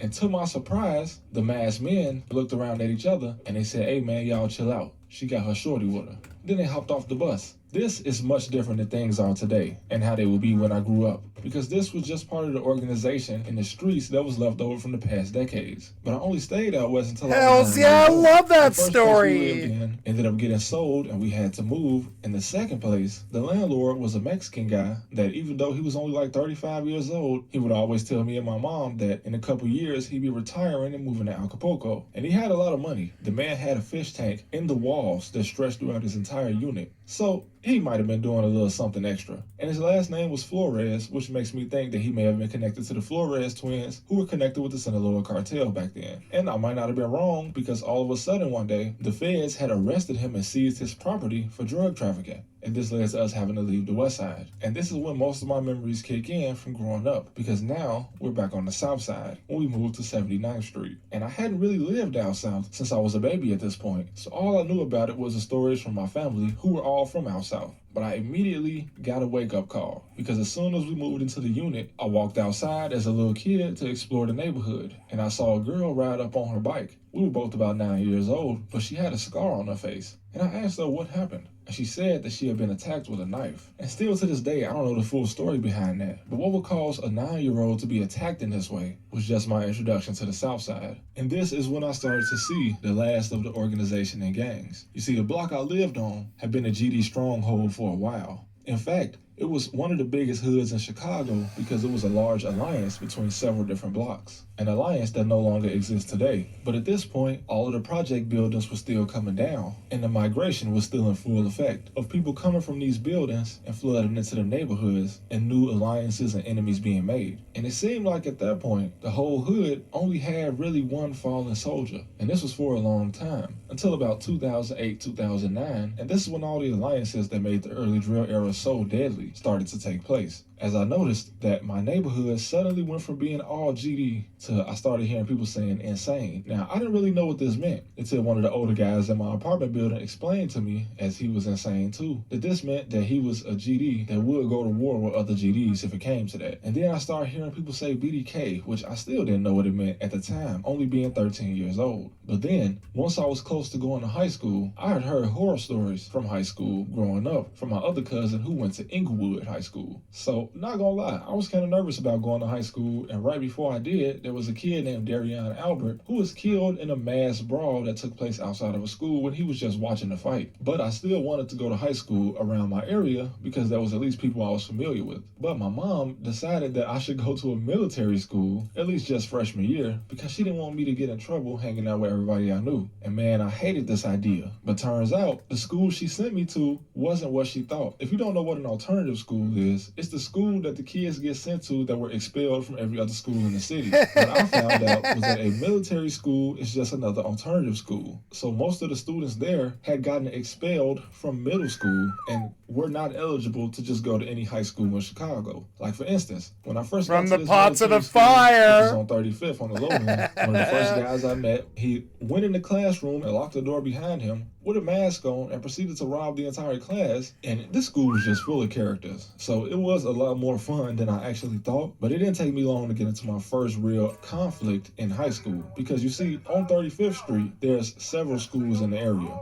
And as I said, the drill scene was still just coming together. So right down the street was Dunbar, where L.A. Capone and a lot of Taekwon and Jaro City members went. Down the street was another alternative school. And all of us got out at the same time. And the Chicago police would be posted up on the main street until the bell rang. So it would look safe, but once the bell rang, everybody got out of school, the police officer's shift over there ended, so it actually became a free-for-all. And I used to take 1 or 2 city buses to get home, and it didn't take long before I started seeing people get snatched off the bus, people turning the bus off and getting stomped out. And by the way, yeah, if you've seen my other videos, you know that in Chicago, there's a switch on the back of the bus that you can just hit and disable the bus to where the bus driver won't even be able to turn it back on. And the gang members will use this button to their advantage to start a fight. Anyway, long story short, my mom realized the school was not what she thought it was, so she just let me go to school in my area around people that I knew. And this is when one of my homies was at my house over the summer, and he said, "Hey man, go on YouTube. I need to show you this song I just heard." And then he proceeded to pull up Chief Keef Bang, which was Keef's first song. And at first I thought, bro, this is trash. Turn this off. And he was like, "What? You tweaking? It's cold. You don't hear that beat?"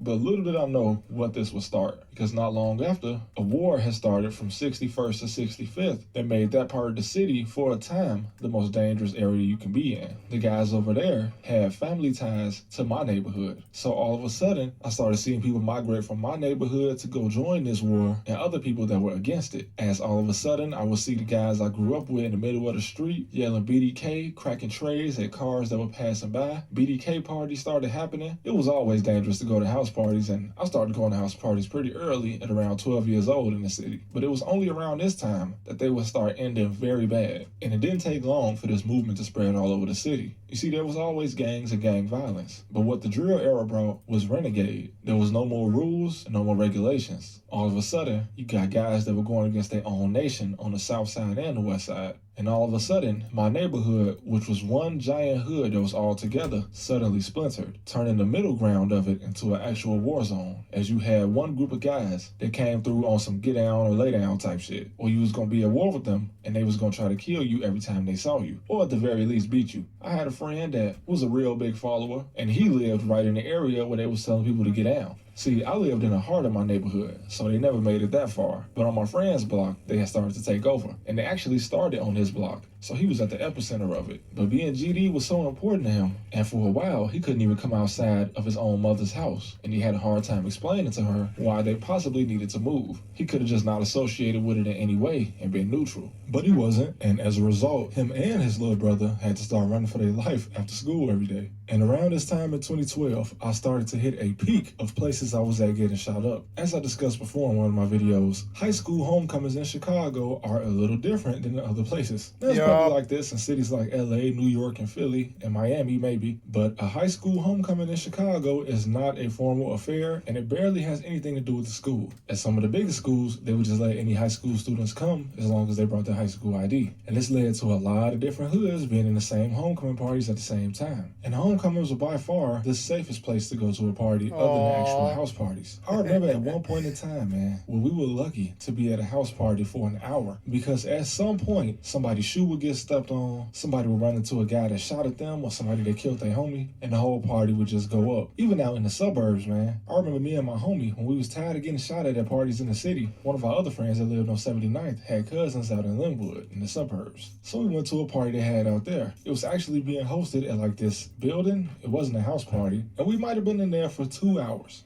Maybe, before I seen somebody walk in with a shirt that said RIP so-and-so, and that's not what you want to see. And so me and my homie, knowing how to read a room, we told the suburban dudes we was with, hey bro, it's probably time to go. Cause now we ain't the only ones in here from the city. And as soon as we left, man, their house was maybe 10 minutes away. But by the time we got back to their house, one of them got a call, and apparently somebody had died in there as soon as we left. And this was a trend for me, at least, from 2012 to 2014. I would be at the wrong place at the wrong time, but I would just so happen to leave just seconds or minutes before something happened. No lie. I remember me and 3 of my homies was walking from 79th to a store. These little Jehovah's Witness kids popped out of a car, and you know how it go. They was trying to talk to us, they passed out some pamphlets, and in this short amount of time that they was talking to us, we realized that somebody had just got killed on the block we were headed to. Had they not popped out the car to talk to us just for a couple minutes, we would have been right on the scene. But this kind of stopped me from playing sports. Due to everything going on in the streets and the fact that I didn't have a ride home, I would just have to make my own way. It led to me dropping out of sports so I could get back to my neighborhood after school, especially in the winter before the sun went down. My God. My school was in I a don't want this treacherous in area, America. but the most treacherous part about it is that I wasn't from that neighborhood. And due to a lot of factors, mostly me just being lazy, I didn't end up graduating my senior year, so I just ended up getting a GED. It was just because I failed one class, but I wasn't about to come back and be a 19-year-old senior. But one of my homies, he ended up having to go to an alternative school that was so far from where he was from. It all worked out. A whole different crowd. And this actually led to me getting a call that he got shot. Now, he survived and recovered. But it was this for sure that let me know that I might need to figure out my next move. Because this guy, out of everybody I hung with, he was the one that hung outside the least. What happened to him was literally just wrong place, wrong time, with a little bit of combination of who he was with. And then all of a sudden, after my homie recovered, me and him were chilling, and we got a FaceTime call from one of our friends that we hadn't talked to in a few months. When we answered the phone, he was at a party.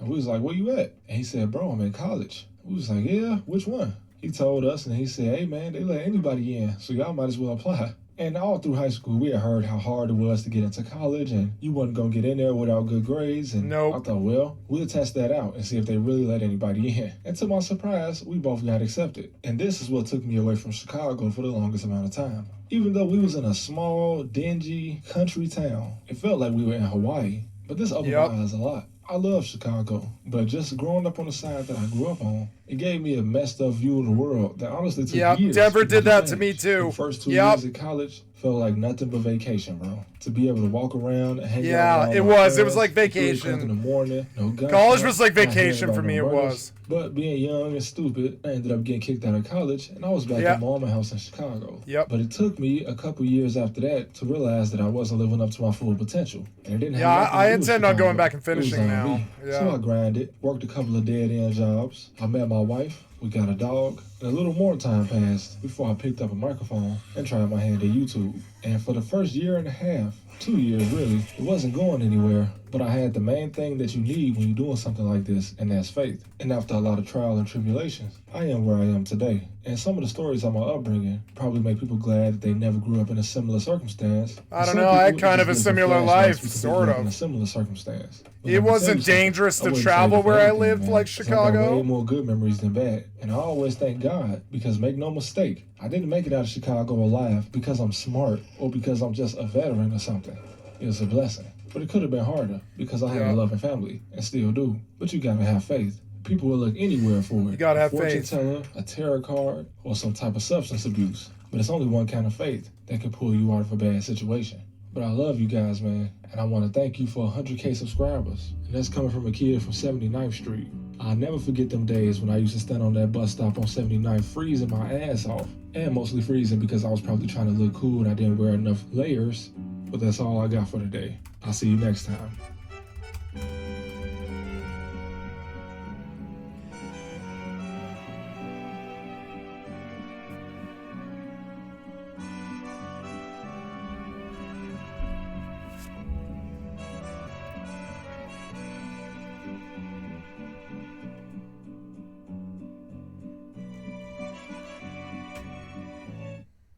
Well, Well, you mess with the mouse and you get the horns. Mickey, Shrek, Elsa, Frankenstein's monster, Iron Man, the Minions, these universally recognized characters have joined forces to take on a digital pirate more dangerous than Jack Sparrow, Midjourney AI. This is the entertainment industry's version of the Avengers assembling, but it's Disney versus AI, so maybe everyone is bad? Sort of a oops, all Ultron situation? That's right, in a high-stakes lawsuit with massive implications for the future of generative AI, Disney Enterprises and Universal Studios and their affiliates have sued Midjourney for direct and secondary copyright infringement. The complaint accuses the AI image generation company of systematically exploiting some of the most famous intellectual properties in the world, including characters from Star Wars, Frozen, The Simpsons, and Marvel, without permission or compensation. Universal and Disney say Midjourney is nothing more than, quote, a virtual vending machine that spits out copies of copyrighted works on demand.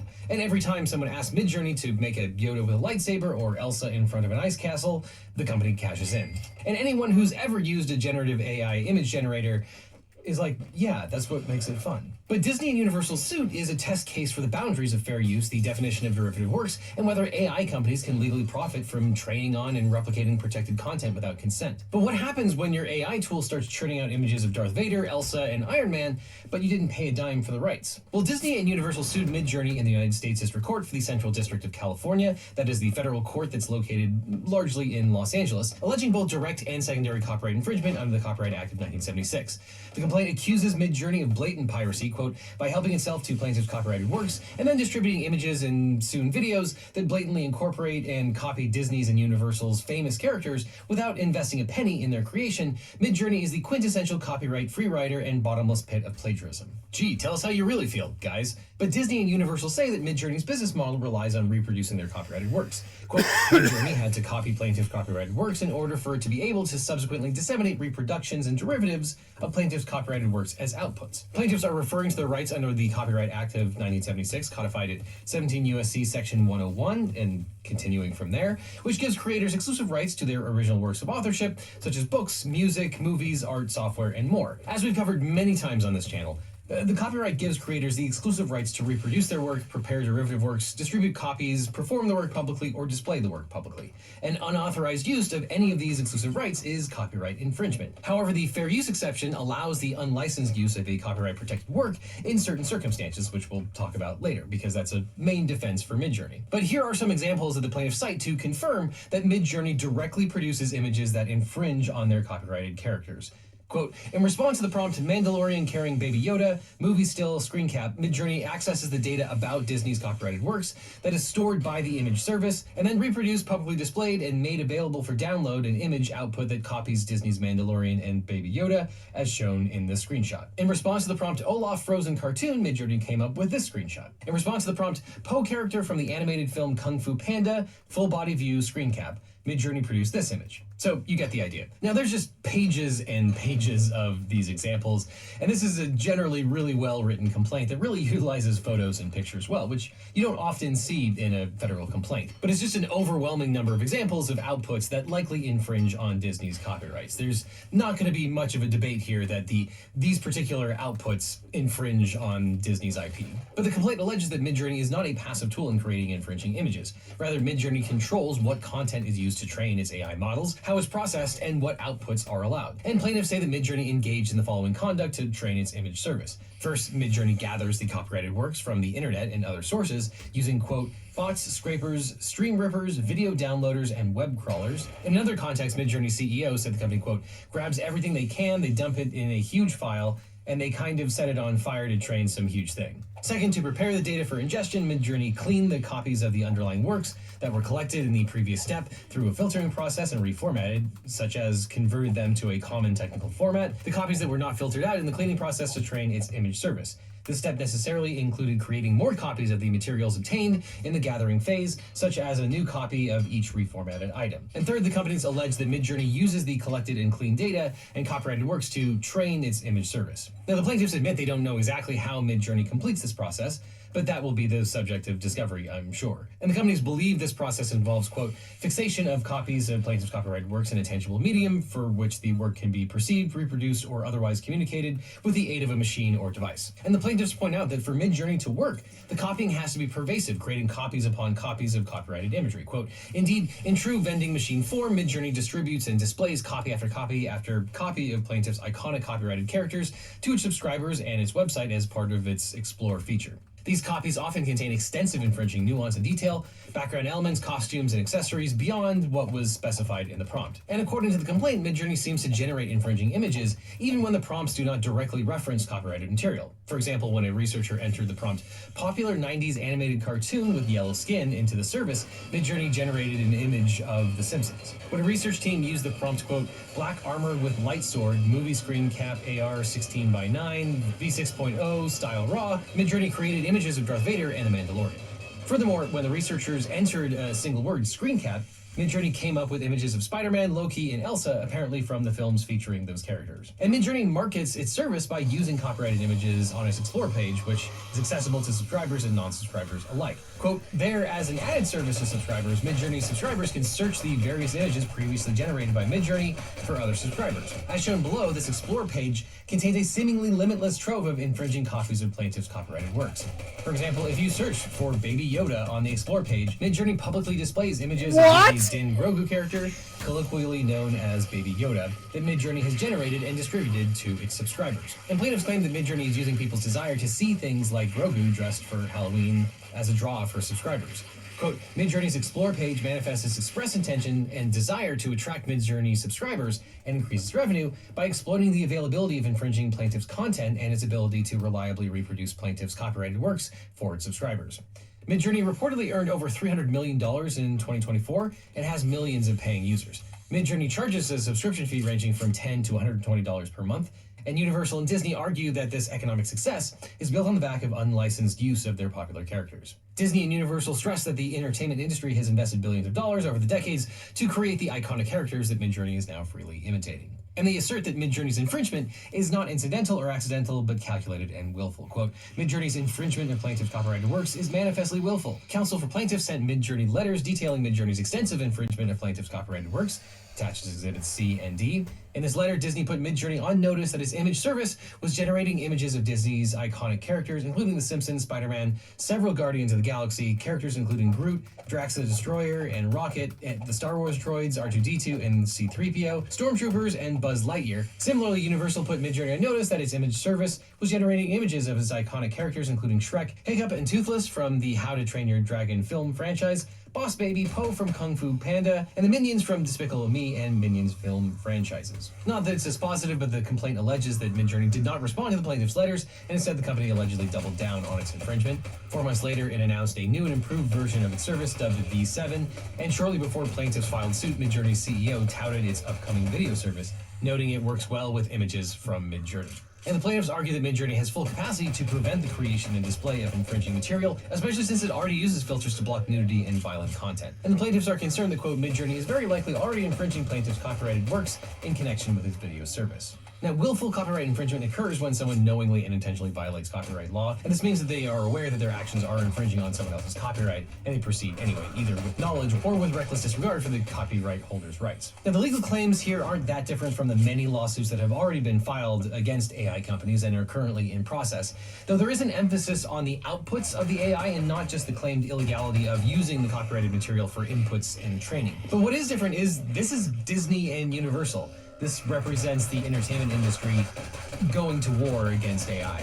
And the first claim is for direct copyright infringement. This occurs when a party violates one or more of the exclusive rights held by a copyright owner. And to prevail in this claim, the plaintiffs must establish 2 key elements: that they own a valid copyright in the works at issue, and 2, that the defendant copied original protectable elements of those works without authorization. And proving direct infringement involves showing that the works generated by the defendant are either literally copied or are substantially similar to the original works in ways that go beyond general ideas or themes. Now, the term substantial similarity is a term of art. It doesn't just mean, oh, this looks substantially similar. There's a whole test that I won't go into, but in this case, Disney and Universal argue that Midjourney has done exactly that. They allege that the AI image generation service allegedly creates images that clearly depict their protected characters, such as Darth Vader, Elsa, Iron Man, and the Minions. And the visual comparisons that the plaintiffs use seem to show that a simple prompt leads to the output of obviously recognizable images based on their copyrighted properties. Now, I'm going to go out on a limb here and say that based on the images in the complaint, every single one of those would infringe on Disney's copyright if there's no defense, regardless of what test you're going to use. And just because we always get comments along these lines, it doesn't matter if the outputted image has never existed before. It's very, very similar to images that do exist and would almost certainly qualify as copyright infringement. And based on that, the plaintiffs argue that because Midjourney controls the system that generates, displays, and distributes those images, the plaintiffs claim that Midjourney is directly responsible for that infringement. And since Midjourney will probably argue that it's not responsible for what its users do with the data sets, plaintiffs also sued for secondary copyright infringement, which is a broader legal category that includes both contributory and vicarious infringement. But unlike direct infringement, secondary liability does not require the defendant to have personally created the infringing content. Instead, it applies when someone facilitates, encourages, or profits from another party's infringing actions. And courts recognize this kind of liability as a way to hold accountable those who, while not directly copying the works themselves, play a critical role in enabling the infringement. To establish contributory infringement, the plaintiffs have to show three elements: that there's been a direct infringement by a third party, such as Midjourney users, that the defendant knew or had reason to know of the infringing activity, and three, that the defendant materially contributed to it. Disney and Universal argue that Midjourney knew its platform was being used to create infringing content, yet took no meaningful steps to prevent it, and instead the company promoted its ability to generate such content and refused to adopt safeguards that could have limited the misuse of its tool. And a similar liability issue came up in A&M Records versus Napster, where the Ninth Circuit ruled that Napster was liable for both contributory and vicarious copyright infringement. The court held Napster liable for contributory infringement because the company knew or should have known that its users were engaging in copyright infringement by sharing music files without authorization. Napster itself didn't share copyrighted music files itself, but Napster materially contributed to that infringement by providing the software and infrastructure that enabled users to find and download copyrighted songs themselves. And the plaintiffs also allege vicarious infringement. They claim Midjourney had both the right and ability to control the infringing activity and had a direct financial interest in the infringing conduct. Vicarious infringement doesn't require the defendant to have actual knowledge of the infringement, and in this case, Disney and Universal say that Midjourney fits the bill. It controls the terms and functionality of its AI platform, has a technical ability to block infringing prompts or outputs, and makes substantial revenue from subscriptions that give users access to the image generation service. They allege that Midjourney not only enables but profits from widespread unauthorized use of their copyrighted material. So based on this, the companies seek injunctive relief to stop the alleged infringement and are also asking the court for damages, including statutory penalties for willful violations. Now, if you pirate an entire industry's worth of IP, you're probably going to want a good lawyer. But if you want a great lawyer, my law firm, the Eagle Team, can help. If you've gotten in a car crash, suffered a data breach, especially if you got a data breach letter saying your information might have been leaked, or dealing with a workers' comp or social security issue, we can represent you or help find you the right attorney. And by the way, we don't get paid unless you do, so there's nothing up front. So just click on the link in the description or call the phone number on screen for a free consultation with my team. Because you don't just need a legal team, you need the Eagle Team. So does Midjourney stand a chance here? Well, when generative AI companies are accused of copying copyrighted works, their first line of defense is almost always fair use. Now, we've covered this a lot. To claim fair use under the Copyright Act, courts examine four main factors. One, the purpose and character of the use, the nature of the copyrighted work, the amount and substantiality of the works used, I died doing the effect on the potential market for the original. Now, Midjourney, like many of the AI companies, will likely argue that its service is transformative, meaning it changes or adds something new to the original material and serves a different purpose. The company will also say that it doesn't directly copy images, but instead uses data to generate entirely new works based on their users' prompts. Disney's complaint challenges that defense by providing a side-by-side comparison, showing that Midjourney outputs highly recognizable images of protected characters like Darth Vader and the Minions, and these images really do seem to replicate the visual elements that make the characters distinctive. But Midjourney could also point out that the plaintiffs seem to deliberately try to get Midjourney to create infringing images of its characters through prompts that literally say something like Elsa singing in front of an ice castle. But a lot of this is uncharted, and we don't have verdicts in a lot of the AI copyright cases yet. Though in one case in 2023, the Supreme Court added an additional dimension to fair use analysis when it decided a case called Andy Warhol Foundation versus Goldsmith. which turned on the first fair use factor. And that case is really interesting. In 1981, photographer Lynn Goldsmith took a portrait photo of Prince, and a few years later she licensed that photo to Vanity Fair for use as an artistic reference. Andy Warhol then created an image of Prince based on that photo without further licensing or Goldsmith's permission. And after Prince's death in 2016, the Warhol Foundation licensed one of its images to Condé Nast for $10,000.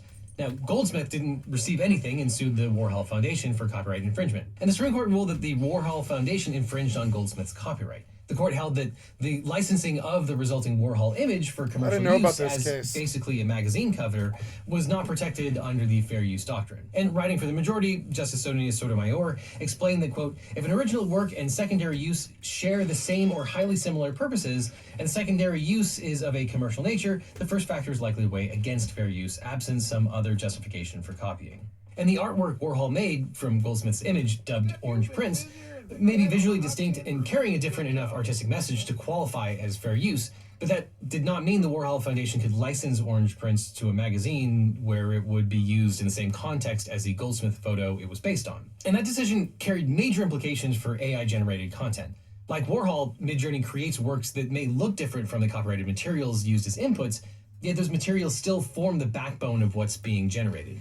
And crucially, Midjourney has built a commercial product on the unauthorized use of copyrighted material. And arguably, if you compare a Midjourney image to a screen grab from a movie that share the same characters, arguably, they both share the same purpose. Now, the second fair use factor, the nature of the copyrighted work, might favor the plaintiffs here. Courts generally protect highly creative works like movies, characters, and animated visuals more vigorously than factual or functional works. And since the characters at issue are expressive, fictional creations, that factor is probably going to cut against Midjourney. On the third factor, Midjourney could argue that it doesn't store or reproduce the original images outright, but rather processes them into abstract mathematical patterns. However, so far courts have been skeptical of this kind of argument, especially when the AI outputs are nearly indistinguishable from the copyrighted source. The fact that Midjourney's service allows users to generate images as iconic characters on demand makes it difficult to claim that only a small or insubstantial portion of the copyrighted work was used. And the fourth factor, the market harm, could be one of the strongest arguments for Disney and Universal. They maintain that Midjourney enables unlicensed, unauthorized use of their characters in a way that competes with or devalues the licensing of their own images. And their licensing business is huge. If you were the type of person who wanted a painting of Star Wars in the style of Thomas Kincaid, you can buy that from Kincaid, who paid a license. And even if users aren't selling the images, the availability of free AI-generated character art may reduce the market for official merchandise, content licensing, or derivative works. And as with the Warhol case, the courts ask not just whether the new images look different from the copyrighted works, but whether they compete with or substitute for the original in the marketplace. And if it does, the fair use defense starts to look a lot weaker. Now, the fourth factor was also decisive in one of the few cases on AI that we have a result. It's a case called Thomson Reuters versus Ross, where the court found that Ross Intelligence harmed the potential market for Westlaw by using its proprietary editorial content to build a competitor. But that case did not involve generative AI, and as so often happens in law, the new technology is moving at warp speed, while the law is stuck in traffic. So that means that the law is currently in a state of flux. And there's no single settled legal standard in US law that applies to generative AI. Courts are navigating uncharted territory, often relying on precedent from cases involving large data sets. But those cases typically don't involve systems that produce new creative outputs like AI does. For example, the Supreme Court has ruled that factual compilations like the white pages, that's a place where you look up phone numbers, or at least you used to before the internet existed, lack the originality required for copyright since facts alone aren't protected. And the courts have also ruled that scraping public data is largely legal. In a case called HiQ Labs versus LinkedIn, for instance, the Ninth Circuit held that LinkedIn couldn't block a small analytics firm from scraping public user profiles since personal facts aren't copyrightable either. And AI companies like Midjourney argue that they're merely building indexes to the internet, similar to the white pages or public LinkedIn profiles. And if that analogy holds up, then AI companies are really going to rely on cases that involve data mining, like the Authors Guild versus Google, which was a landmark case over the Google book search. In that case, Google scanned millions of books, some in the public domain, but others still under copyright, and made them searchable, offering only a brief snippet of the copyrighted works. There, the authors and the publishers sued, arguing that the scans were unauthorized and violated copyright law.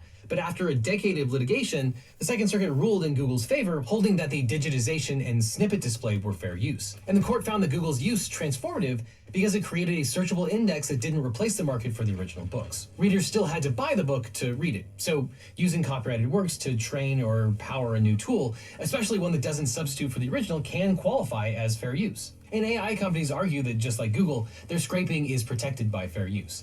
And does scraping billions of images hurt the market for the original in any way? Not necessarily, although of course, factual context matters. And there's an argument that using artwork to train machines to do other things like making new art could be so transformative that you can't look at the finished product and conclude that it's based on hundreds of other works. And users can create Midjourney to create works that are clearly transformative and new. But the problem with Midjourney is that it can also be used to create knockoffs of the plaintiff's characters, and that Midjourney profits from that. So we ultimately don't know how the courts are going to come down and view this new technology, but the stakes are obviously huge. These cases could lead to the end of AI as we know it, but it's also possible that the case could lead to some kind of settlement where Midjourney agrees to pay a licensing fee to Universal and Disney. But AI is obviously incredibly divisive. And when news of this lawsuit broke, over 375 sources covered it, with about 35% of the sources reporting from the left, 50% coming from the center, and only 15% coming from the right. But when you examine the headlines, you see some very different frames emerge that shape how readers interpret and understand the events that are unfolding. From the right, the most common themes are to emphasize the potential copyright violations of Midjourney, often referring to them as pirates. On the left, we see a focus on the unfairness toward individual artists. And from the center, we see one of the strangest media biases we've ever seen, deference to how Midjourney might affect Darth Vader and Shrek specifically. But the headlines that you read first have immense power to shape how you understand the news, and that's why I like to see the news from as many angles as I have 11 rounds, which I do with the help of today's sponsor, Ground News. Ground News is a website and app developed by a former NASA engineer on a mission to give readers an easy, data-driven, objective way to read the news. And right now they're offering Legal Eaglets 40% off their unlimited access Vantage subscription. You can scan the QR code or use the link in the description to get a discount for a limited time. Swear to God, I just Ground News reloaded gathers this. related articles from around the world and across the political spectrum, so you can see the bias and compare coverage. Every story comes with a quick visual breakdown of the political bias, factuality, and ownership of the sources reporting, all backed by ratings from 3 independent news monitoring organizations. One of my favorite parts is their bias comparison feature, which highlights specific differences in reporting across the political spectrum. This can be especially helpful when reading stories from sources you've never heard of, where there's no telling who owns it or what agenda they might have. I also love their blind spot feature, which shows you stories that are underreported by either side of the political spectrum. Like this related story of Microsoft planning to cut thousands of sales jobs because of new AI-powered technology, trained in part on data generated by a human sales force. Now, this story was mostly ignored by the right, representing less than 20% of the sources reporting, but this type of analysis helps explain why we often talk past each other and why some people seem hyper-focused on what to others seems like nonsense or fake news. But all this is why Ground News is my favorite way to get the news. And as a Legal Eaglet, you can save 40% off the Ground News Vantage subscription by scanning the code that's on screen or clicking the link down below. This subscription gives you unlimited access to every feature, including the Bias Insight tool and Blind Spot feed. And by subscribing, you'll support an independent news platform working to make the media landscape more transparent. So click the link below or scan the code today. And after that, click on this link over here for more Legal Eagle, or I'll see you in court. I broke an ammo pile. I didn't talk mean about to. Mahmoud Welcome Khalil, back right now. 'cause we need some good news. The Honest release of mistake. Mahmoud Khalil, the Columbia University grad student and Palestinian activist, arrested by ICE more than 3 months ago. A judge today ordered Khalil to be freed on bail. He had been held in a detention facility in Louisiana, away from his wife and away from his newborn son. He's also been the subject of an intense debate over the power of the Trump administration to hold. This is the most up-to-date information on Mahmoud, straight from his legal team. I am looking to do a sit-down with him when I am out in New York. Update, magistrate judge in New Jersey says a telephone conference will be held at 3:30 p.m. to address the release terms, including the manner and logistics by which Mahmoud Khalil will surrender his passport and any other travel documents to the government as a precondition of release. The district court has ordered Khalil to be released today. Dr. Noor Abdallah, Mahmoud Khalil's wife, reacts to the court ordering Khalil's release. After more than 3 months, we can finally breathe a sigh of relief and know that Mahmoud is on his way home to me and Dean, who never should have been separated from his father. She adds, we know this ruling does not begin to address the injustices of the Trump administration has brought upon our family and so many others the government is trying to silence for speaking out against Israel's ongoing genocide against the Palestinians. But today we are celebrating Mahmoud coming back to New York to be reunited with our little family and the community that has supported us since the day he was unjustly taken for speaking out for Palestinian freedom. Latest update is that the court orders that Mahmoud Khalil's travel be restricted to New York and Michigan in, as well as New Jersey and Louisiana for court appearances and attorney visits only, and Washington, D.C. for lobbying, legislative purposes only. Khalil will not be allowed to travel within the United States beyond these states and cannot travel internationally either. Yeah, because the judge has never been wrong when they said someone isn't a threat to the community. Do you think Mahmoud Khalil is a threat to the community? What is he going to do? Speak out against Israel's genocide more? Because that was the reason why he was detained unjustly. Oh no. What if he says Israel's doing a genocide, which is an overwhelming majority position in most of the planet? A position he should have never been prosecuted over at all.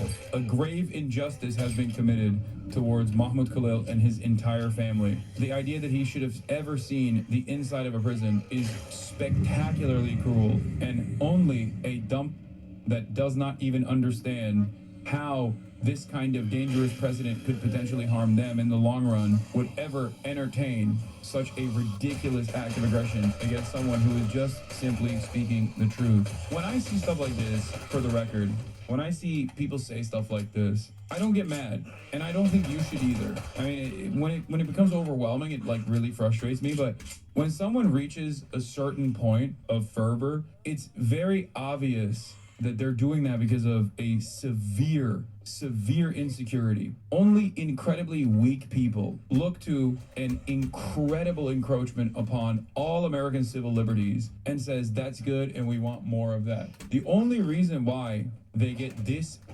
angry is because they are repulsive to those in their immediate vicinity and incredibly angry all the time. Everyone around them resents them, so they think, oh, well, as long as this government is doing this kind of awful, the people that I have perceived as my enemies, that I'm too stupid to recognize are simply just my neighbors, do I feel a crumb of power? Not recognizing that the government that does that to Mahmoud Khalil on ridiculous grounds, simply an exercise of the First Amendment, will inevitably do that to you as well. I agree with you about Israel and Gaza, but judges are wrong a lot of the time. Do you think the judges are wrong in this case? Otherwise, why did you actually take issue with this release? I take issue with the judges being wrong in even letting him see the inside of a cell for even a fraction of a moment, not with his release. You chose this, I guess, inopportune moment to talk about, you know, injustice taking place within the criminal justice system, I suspect. Or maybe you're too much of a coward to stay with your frame drop.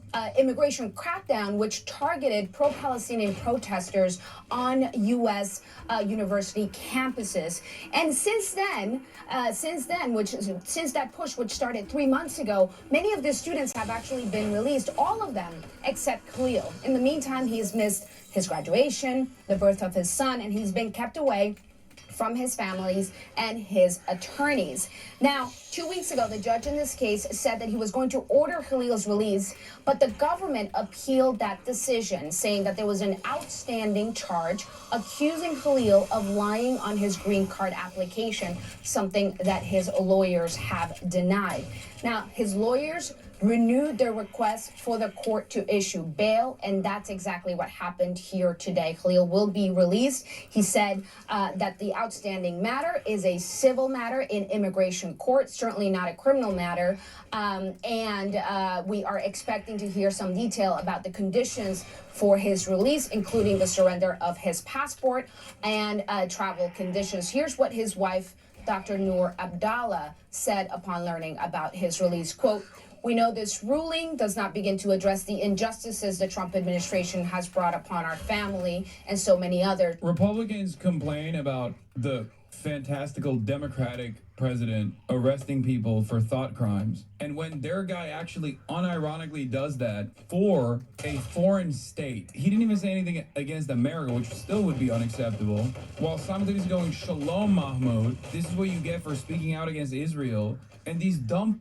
in unison try to find ways of defending this insane encroachment on civil liberties, one of the most consequential, one of the most important protections that the Constitution affords all of us unconditionally, citizen and non-citizen alike. This is an actual violation of the First Amendment, not like video game titties or, I don't know, whatever you perceive as a severe injustice, like a black female protagonist in your favorite video game. This is it. I would say that online, this kind of sentiment is fairly broad, like broadly represented, overrepresented.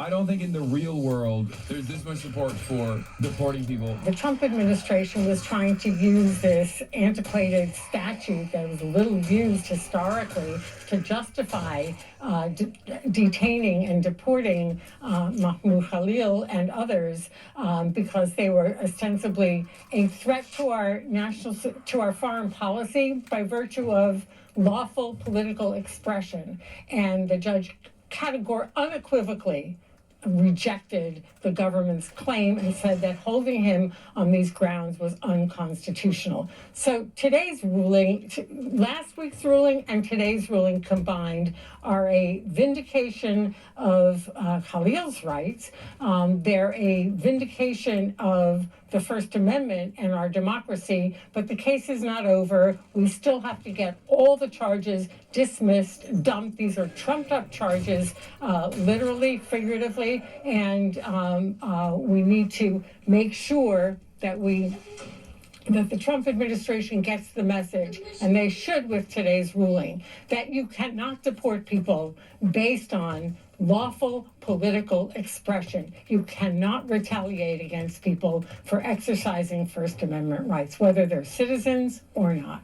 I wanted to ask you about kind of what happens. Wait, I'm confused. My favorite political commentator who lives in a mountain of piss and told me that non-citizens don't get this kind of protection and that legal permanent residents should be deported, or saying things that I personally don't like. I'm so confused. What is your academic pedigree, lady? Is what I would say if I was the dumbest person on the planet, okay? I'm not. I'm the second dumbest person on the planet. What's next? Because it was striking, the judge today saying, and I'm paraphrasing here, but based on what he had seen, there's at least something to the underlying claim that has been made in his defense, that this was all about... Yeah, where's Mold Man now? Where the is he now? I thought he was certain that this was based. Mr. Khalil will be free. He'll be with his community. He'll be with his wife, his new baby, and he will not be subjected to additional irreparable harm as a result of Trump's retaliatory campaign to make him a symbol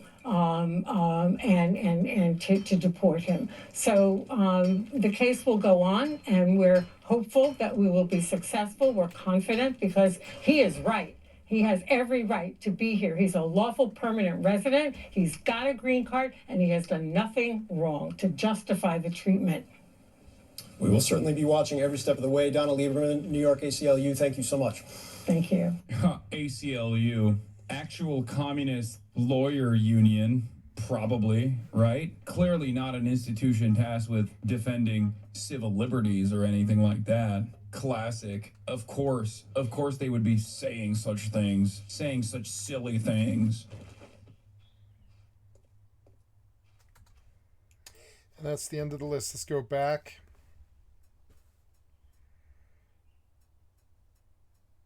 Let's go back. Go back. Can you go back? I don't know. We already watched this.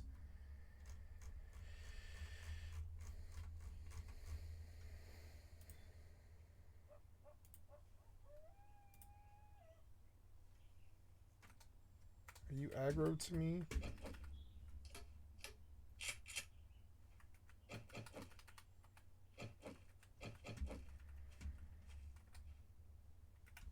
Yeah, I think I want that actually last. There we go. That was the fundamental disconnect there.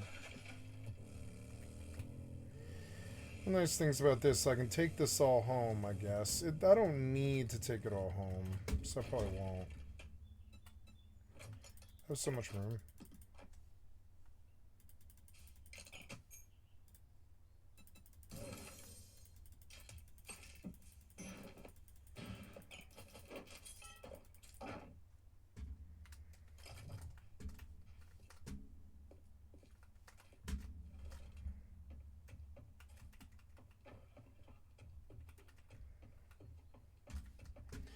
Okay, so gotta remember, like, right down and into the basement.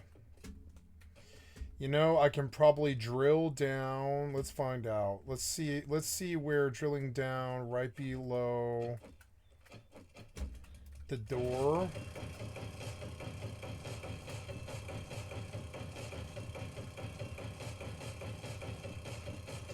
What does that take? Like 10 seconds, and then you're through.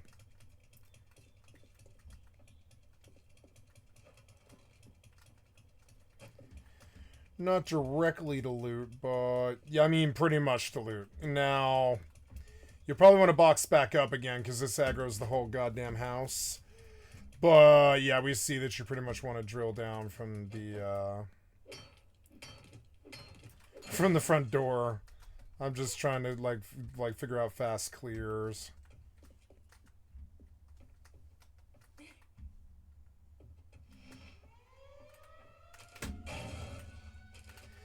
Oh no, a storm. Damn it.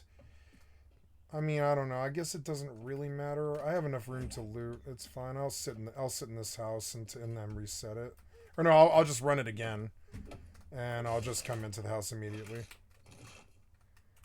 And the storm can pass while I'm clearing the house.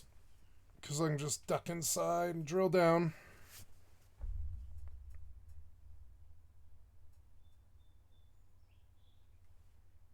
Wow, first lockpick.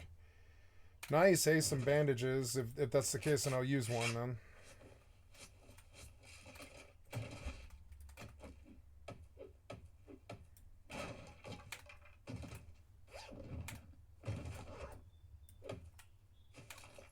I have to pee. I will be right back. Pepsi runs through me, I noticed.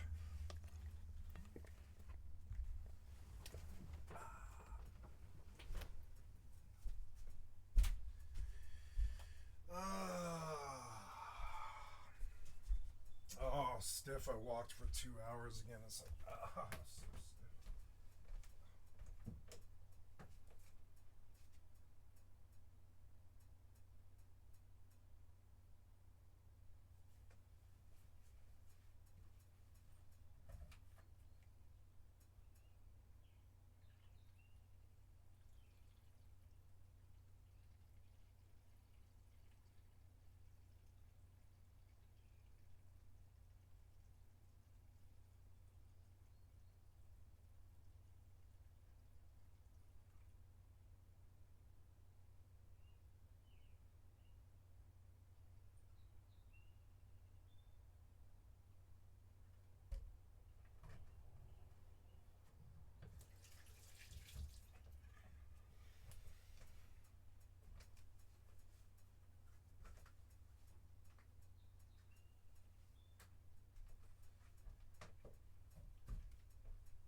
Beautiful day.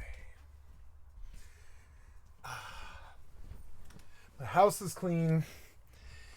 My belly is full. Not full, but you know, like I'm not hungry or starving or anything. I have food in the fridge and in the cupboard. I have a home. I'm happy. My door, it's open, but I have a screen door, and the screen door lets in fresh air, and I can see outside to the field in front of my house. And I love my life, and I've got a nice beautiful clock right there with a nice beautiful readout of 5:02.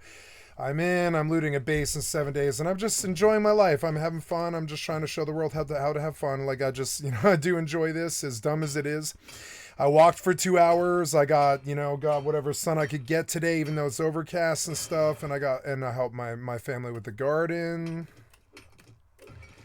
Overall, it's a good day. No, I'm looking for a green infested crate, but I guess it's not always there. Yeah, like the infested crate itself, is it somewhere else in the house? I guess there's nothing really else to do but loot the house and kill the zombies, so... well, I should, activate the rally point. Yeah, well, I'm going to start this quest now that I ran through to loot and figured out where it was.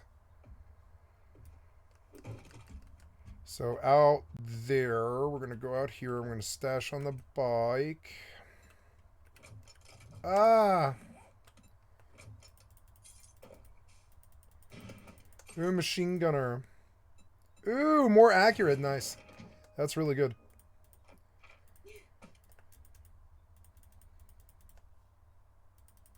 Okay, anything else here? No, that's everything. So, okay.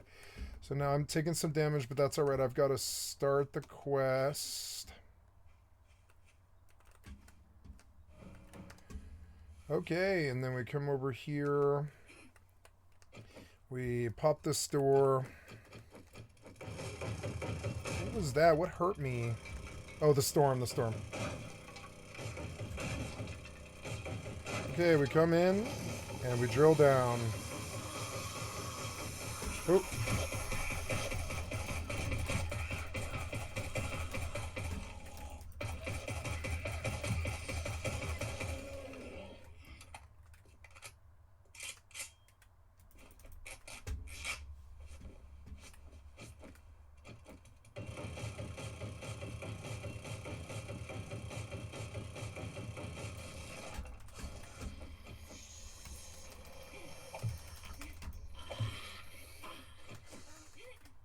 Just make sure I don't get swarmed, you know? Yeah, see if I can't get some kills up here before. Oh, God. Where'd you come from? Asshole. So we can get up? Yeah, we can get up. What else is in here? Oh, you're not good.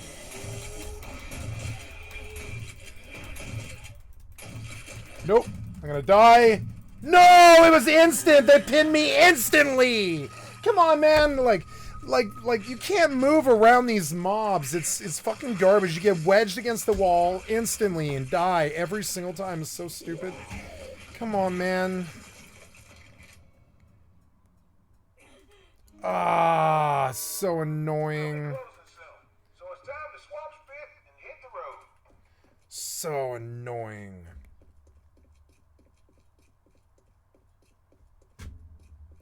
Come on, man. Like, don't wedge me into walls anymore, cocksucker developers. I don't really think it's good gameplay. It's like, it's affecting me in every game that I fucking play, you fucking piece of shit. Brain dead assholes. Please stop fucking me with walls. It's like, well, I'm wedged again, and every single time I die, there's some word that's constantly there, which is wedge. Wedged against the wall again, wedged against the wall again, wedged against the wall again, wedged against the wall again. Oh, I died! It was a wedge! Oh, I think I'm wedged again. It's like, I'm wedged, can't move. All the goddamn time, because you put 15 mobs on me and you wedge me against the wall. It's not really good gameplay. You need to fix it. You suck dick at your job. I'm not kidding. These are big exaggerations. All of them are fucking problems, and they're all on you. It's like, well, I got wedged again in this situation that would never ever happen in real life because I can't see behind me because you suck dick at walls and design. I'm sorry, but you do. You could easily fix this. You could grease the walls and allow me to leave instead of just getting boxed in by some huge box. See this box right here? That's the box that you can't enter if the mob's right there. Except in the real world, you would slide all around them and be totally out of there. It's fucking stupid. Like, it's dumb. Like, the wedge against the wall, it's fucking garbage. It happens in every game in Fortnite. If you put your back against the wall, you can't even see anything. You're just full-blown dead. You can't even fire your weapon half the time. It locks up your controls and all this other shit. Because you guys suck dick at fucking walls and wedging us. You know, I don't know what to do to fix it, but you need to fix it. Some revolutionary new design or something. You need to fucking fix it, though. I'm constantly fucking wedged, and every time I die... Like, Mortal, like yesterday, I was wedged. I was fucking wedged. I couldn't get off the goddamn horse. It was 2 horses in the wilderness. I don't have any ammo. I can't deal with you. Just stay off me. Like, wedge. Oh, I'm wedged. I'm wedged. I'm wedged. I'm wedged. It's like constant. I'm wedged. I can't move. I'm wedged. And it's like, this is because you build these weird hitboxes around them where I can't move. And real life is just not like that. Why do you guys fucking do that? Like, it shouldn't be, yeah, it's not like that, like, yeah, it should feel like you're resisting against sponge or something. It shouldn't feel like, oh, there's a block there that I can't move. And it's like, no, it wouldn't be like that. Fucking bees. Die.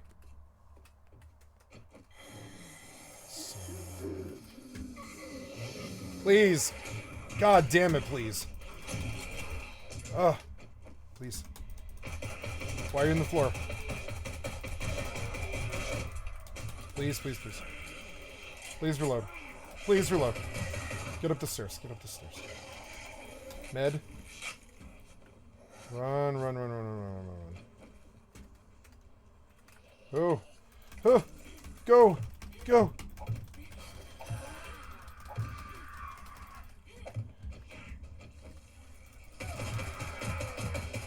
What hurt me? Oh, it's a bird.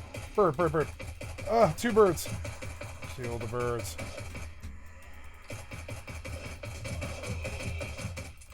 Oh, no. Oh.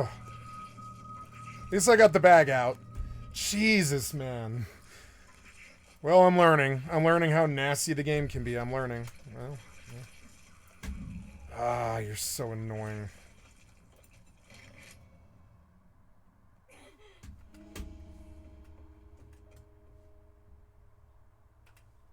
Yeah, what was that? It was like a 2-minute run. It's fine.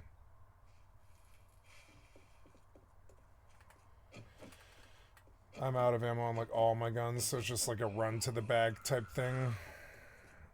Oh, I'm sure I'm gonna get all kinds of bees and bullshit. I'm sure. I'm sure. Bring it on. What? I'm learning now that you have to like clear room by room and deal with it like it's SWAT. Because it's just, if you aggro the whole house like that, what can you do? They don't even let you shoot the gun. The minute that anything hits you, your ability to fire the weapon gets reduced to 0. Which is so goddamn stupid. It's like bad design. So, I don't know. So it's like, yeah, I guess you have to go like room from room to room to room to room. And I'm okay with that. I just figured I could probably push to the end and at least fire my weapon at them. But no, they won't even let you do that. They just wedge you against the wall and immediately kill you. And it's like, okay. I'm learning. That's okay if that's the design. It's just, like, come on, man. I brought an AK. You gotta let me fire it, you fucking piece of shit developer? Or do I just get wedged and hurt so much that I can't do anything? This seems kind of dumb. I brought an AK. Can I at least pull the trigger before you fucking terrible design all over the place with your spaghetti code and your problems? Can I please fire this gun, you know? Before they just wedge me and kill me? It seems sort of dumb. I brought an AK. Can I pull the trigger first, piece of shit developer? But no, the minute something starts hitting you, you just get locked out of being able to do anything at all. And I guess something has to happen. If the zombies are in your personal space, it's really, really bad.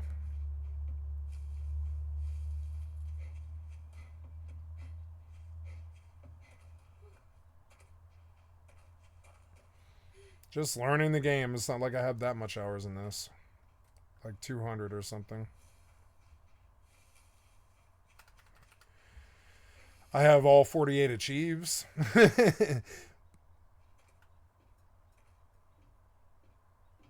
Or not all, but like all the non-PvP achieves.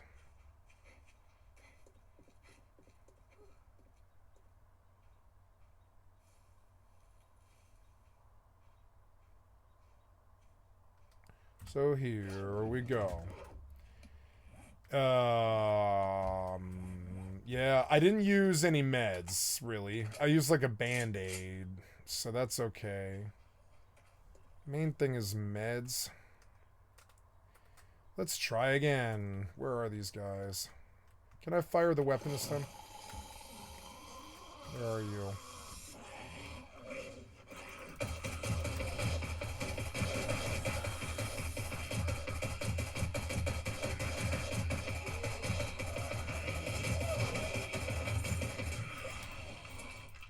Why am I reloading? I reloaded! God damn it, you're gonna make me walk again! Don't make me walk again. I reloaded. God damn it, I reloaded this shotgun. What do you mean it's empty? Shotgun is not empty. I like the combat, it's good and visceral. I'm learning the game.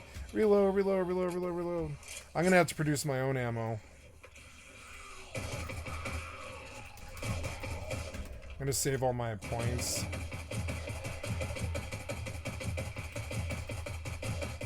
Long hallways are your friend.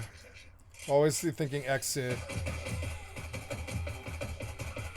There, I got a bite though, which is so annoying. I mean, does it matter? They can kill me or whatever. I don't want to use any meds, I just want the XP. Fucking annoying. What was that? Oh god. Oh. Oh, please. Please, please, please. Please reload. Yep. Ah.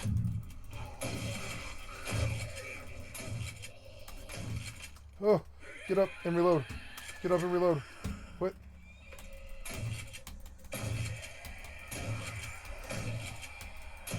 The game is fun. Look how fun it is. It's wasteful, and I'll have to, like, farm materials or whatever.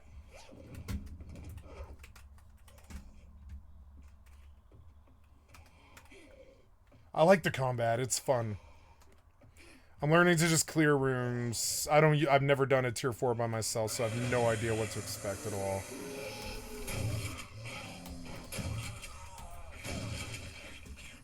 Oh god. This isn't good. I might die here. Yep, dead. Son of a bitch. No meds.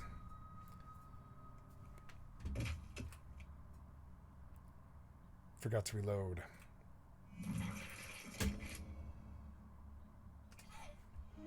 Son of a bitch. Need to repair this weapon. I can't. Gotta get in there. I don't have any, like, thing but a spear. That's alright.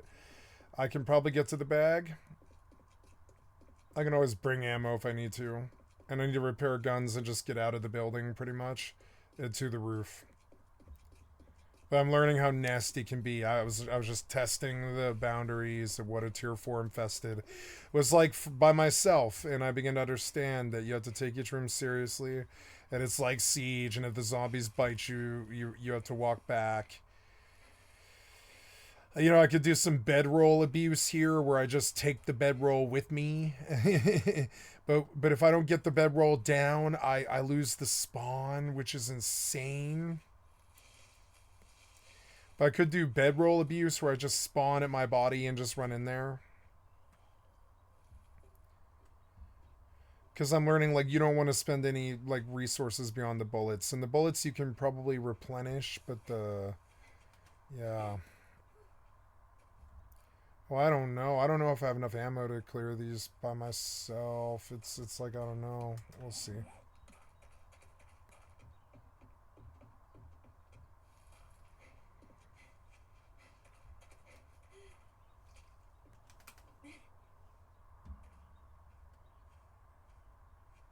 So if you don't have a direct exit in the room, they just swarm you, and it's not that your combat skills aren't good enough, it's that they hit you and you can't fire. And I'm going to run from that. I'm understanding now that it's not even really so much the infection that you inevitably get that makes it way worse, so you have to go home. It's that if they hit you, you can't fire your weapon. And that causes you to just die. And then you're stuck reloading with them right in your fucking face, too. And so reloads are really a high fucking thing. Like you have to reload. I'm out of stam, which isn't too good. I wish I had a steroid. I have to run upstairs into a very compacted room with no bullets in the mag. I mean, I have a shotgun, I guess. I could just jump up to the window and crack the window, maybe, and that might be a bit safer. I don't know, but let's just suicide run it and see what happens, because it's just up the stairs and around the corner. Yeah, they don't nut hug your corpse very badly. Go. Oh god. I'm gonna die again. Reload.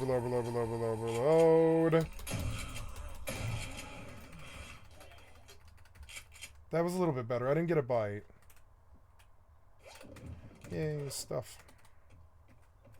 Oh, that's not too good.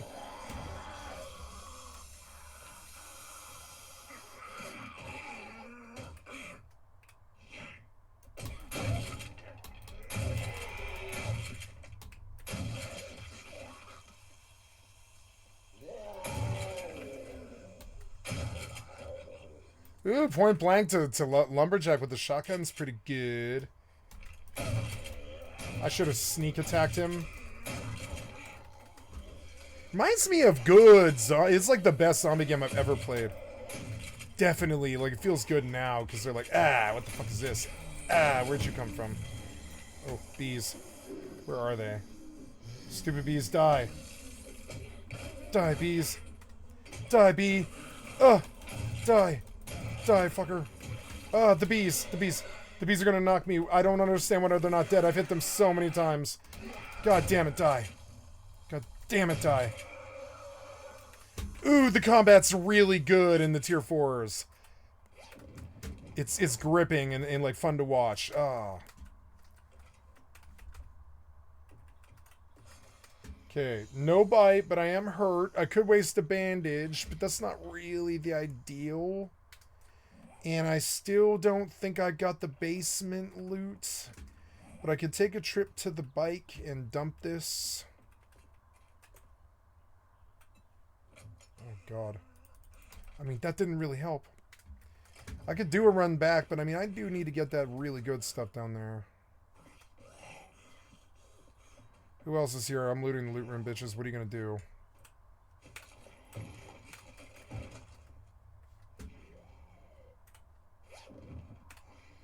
Nice. I have to go back and dump, which is so annoying.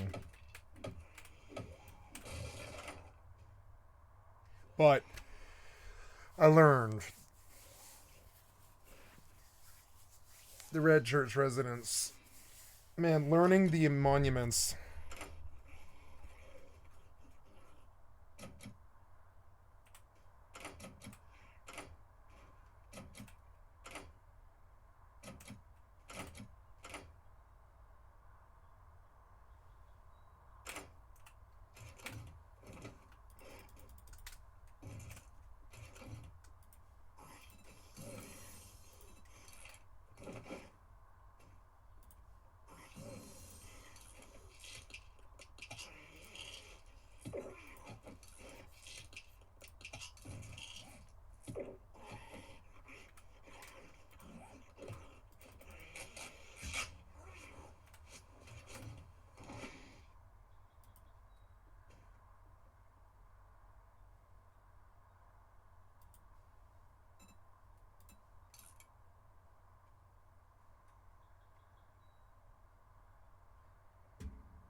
Odd. Why did the ammo change?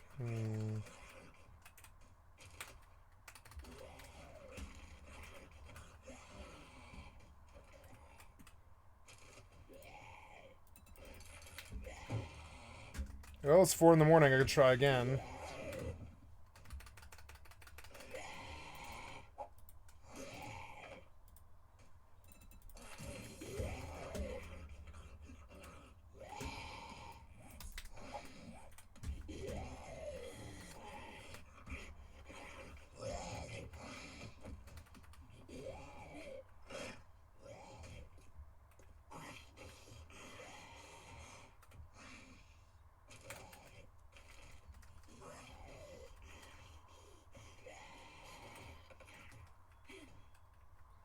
That's the way out. Can I jump to it? I can. Let me out.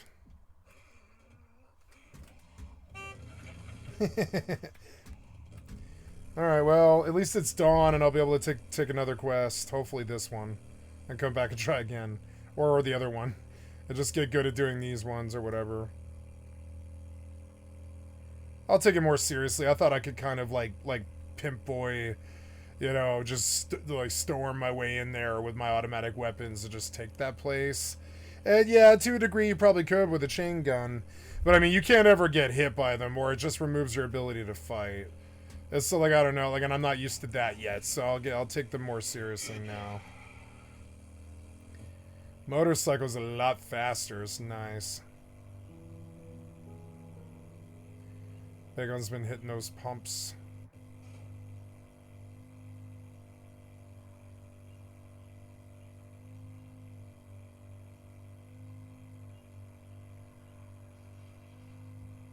I mean, I got some loot. I mean, I definitely did get some loot. I just have to dump. You know, I definitely have got some loot out of this house. Definitely. Definitely.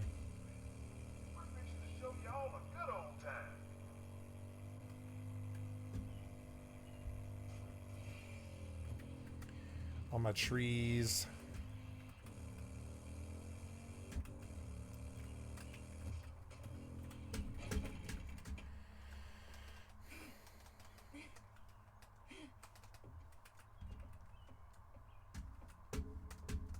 Okay, so we drop all of these things. Yes. Yes. Ooh, a iron spear, level 4. Nice. Take the mods out of this thing. Take this, modify it, put that and that in it, and repair it. I don't think I can melee these I don't think I can melee these zombies anymore. And I don't think I want to carry a spear anymore. I don't think I want to be that close to them anymore. So we'll put the spears away for now. Or I don't know, I'll carry a spear. But I mean, no, I'm always out of stam when they're... No, you can't melee these. I mean, it's nice to have a melee because it's free. I guess I'll bring an iron spear, why not? Okay, I need that ammo. I don't know why that stuff... Yeah, like, why is that stuff there? That shouldn't be there. Stop. Cobblestone rocks. Level 4 farmer boots, and I currently have level 5 ranger boots. So level 4 farmer boots. Vehicle expanded seating mod.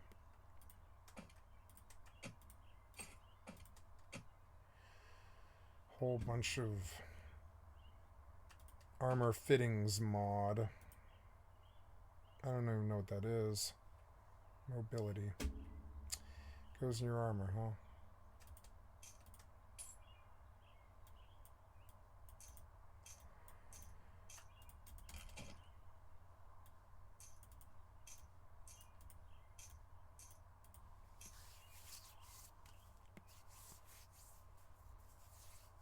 I think I want to bump the difficulty on my game.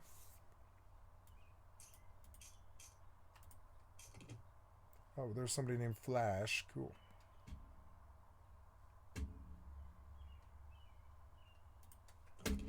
There's a bandage. There's shotgun ammo. Yep. Pistol bullets.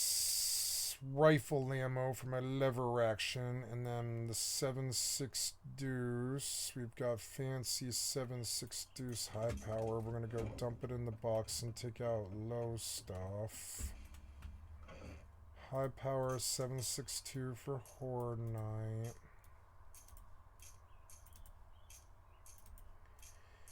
AP for Horde Night. I'm gonna take this stuff. Yeah. There we go. That's a good enough loadout. I need repair kits now. Which will take... Oh, armor and repair kits. Oh, good. Hey, he made some. So I'm taking those. I mean, it sucks, but yeah. And then repair. Oh, I don't have stone, so I'll take a little bit of stone with me. There's a level 4 pipe rifle. I want to pull it out and make sure that it doesn't have mods in it. It doesn't, and I'm just going to crack it. It's worthless.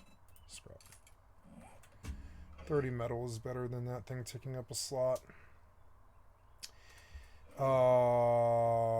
The water, I guess, should be something I should look at here.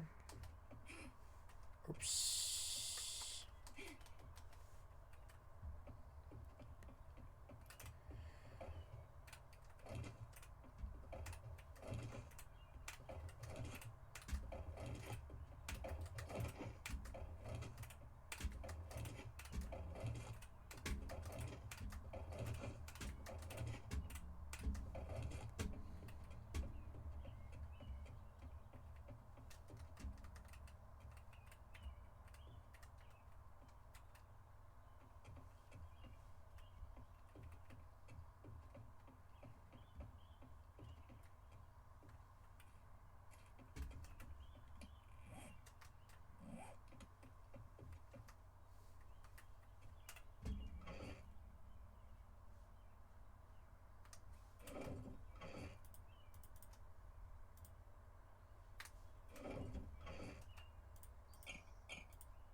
Boxes are a problem.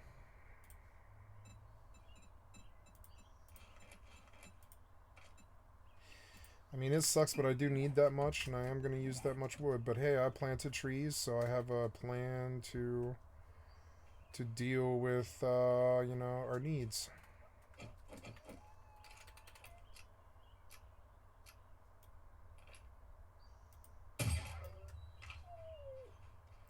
I'm learning how powerful sneak attacks are. The game doesn't want you to rush.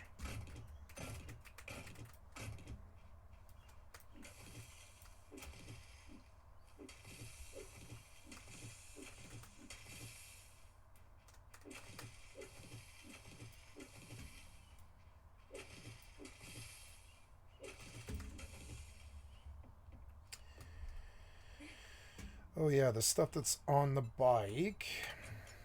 Oh god.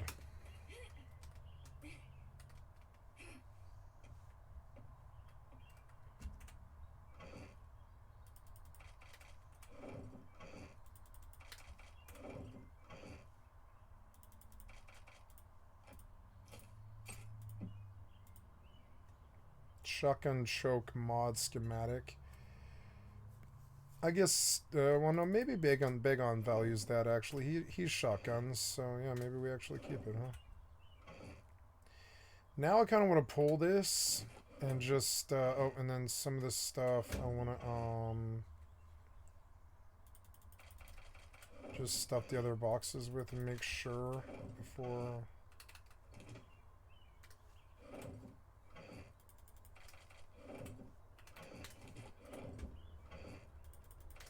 Try to keep these boxes condensed.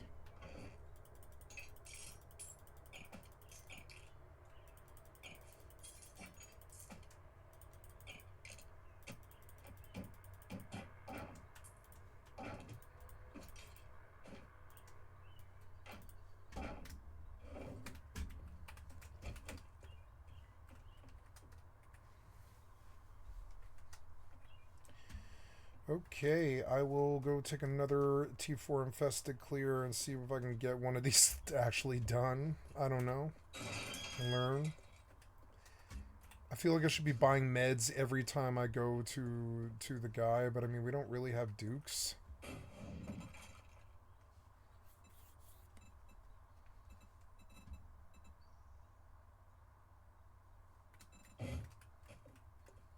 They say the early bird gets the worm. I say build a trap and sleep in. Gold Rush Station, Tier 4. Oh no, I need infested clear, so the closest infested is Towersley Estate. That sounds fun. Work for you, and it's not too far over yonder. If it gets too nasty, get the hell out of there. Yeah. It's better to live and fight another day than to die for a few dukes. Oh, my gear is fucking busted again. Yep.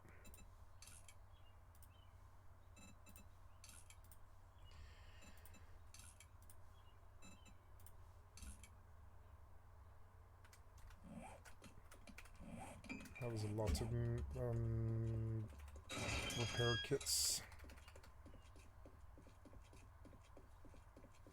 It's cool. There's like a dust storm, but not really.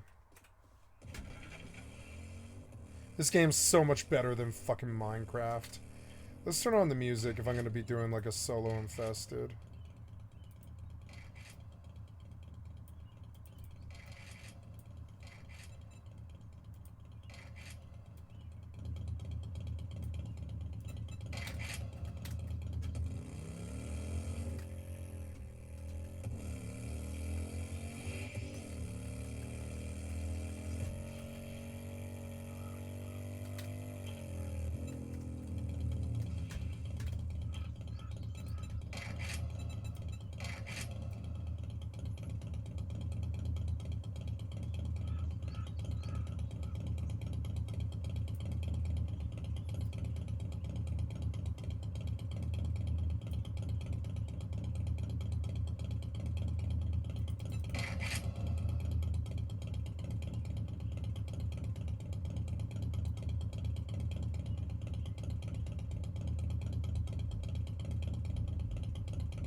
Motorcycle with this close FOV doesn't feel that slow. It feels good. The game's big.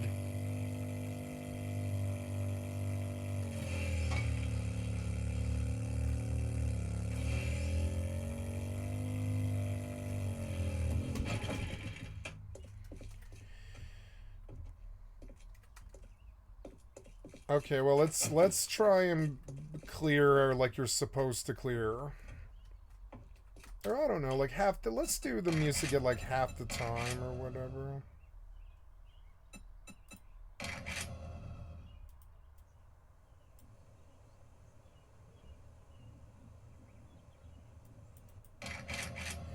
Let's try and get the actual thing that they want. Yeah, we'll get music like half the time. That's about right, actually.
Ooh, legendary parts.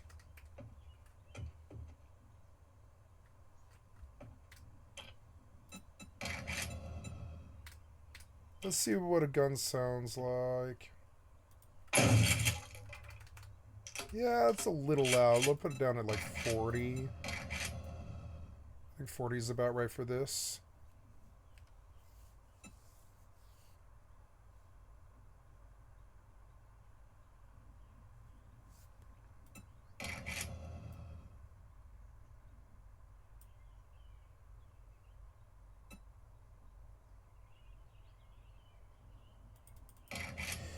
I don't know, I think I prefer the music off.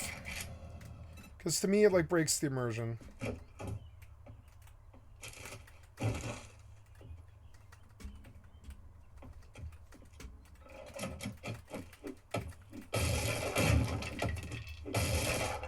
Exit.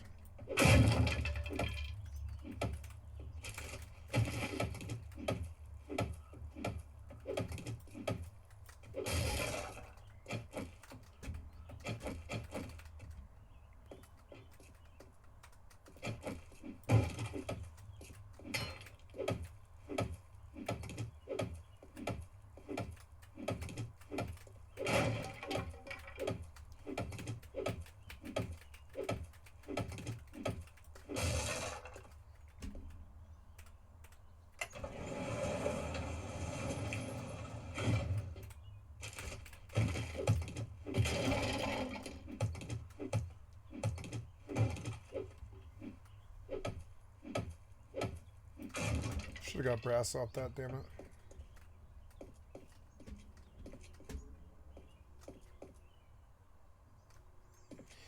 You know, I don't know why the box doesn't, the storage crate thing still doesn't apply, because I can just stack in the storage crate, as opposed to... Fuck, I didn't get like all the stuff out of the goddamn car, or out of the motorcycle, but that's alright.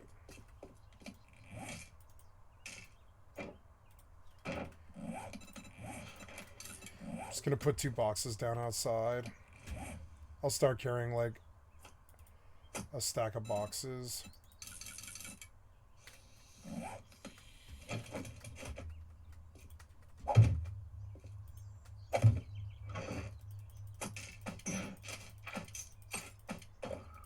Ooh, that's a much better chess piece. Finally.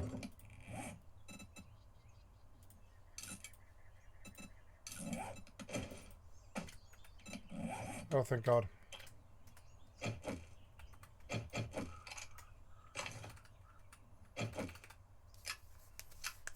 I like this game. It's slowly growing on me. It has like something about the Storm update and the graphics update and the DLSS.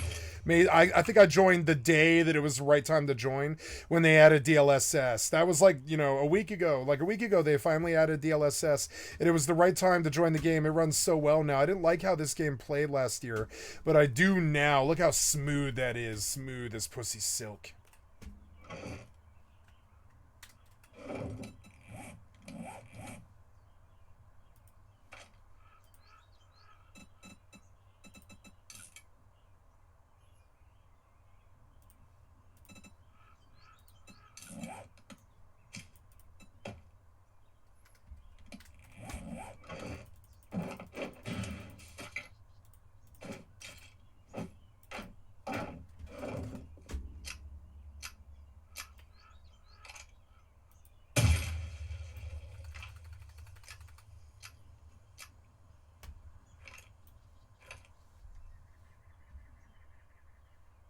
I kind of like the ambience, actually.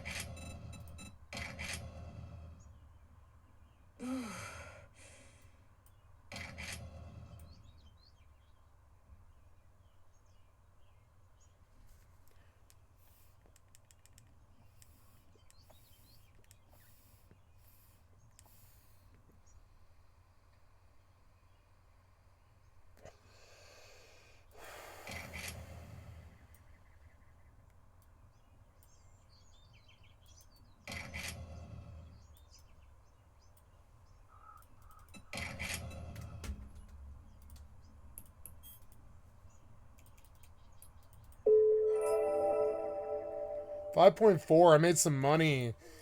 Damn, I'm up. I'm up again. I mean, I bought a lot of stuff, and I bought a lot of contracts and stuff, but I mean, I'm up still. God damn, I love these games.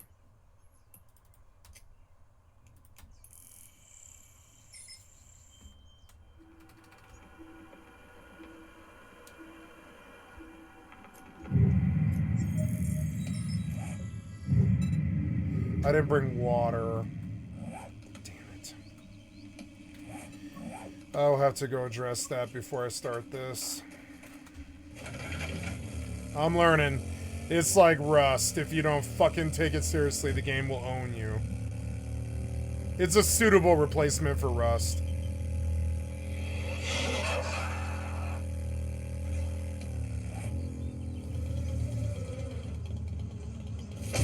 What? Whoa, just keep going, please. I don't know what happened, but yeah, like this screen acted all weird. What are you in? Are you in, like... No, you're in full screen, that's why. I need you in exclusive. And then, yep, there, that's better. And then, did you change it?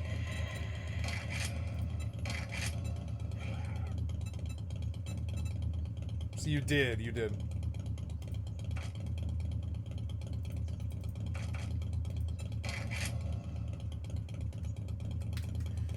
I'm okay with the border if you don't fuck with my, like, shit.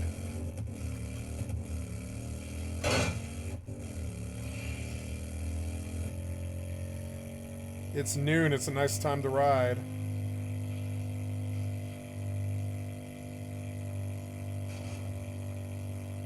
Trees are getting bigger. I left all the shit in the box like an idiot. I'm an idiot. Whatever. I should have brought all that stuff. I'm so dumb. Whatever. Whatever.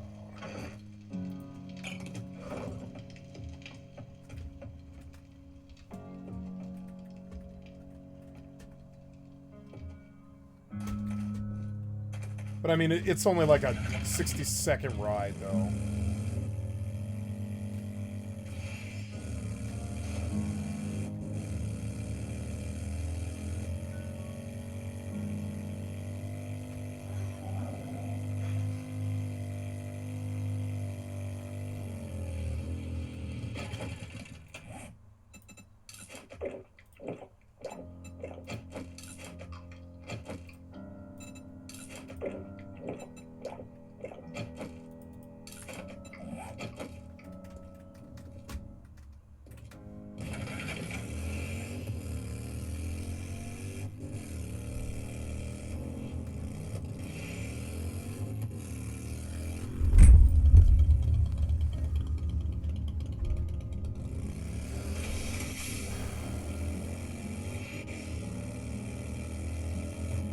Ooh, shale.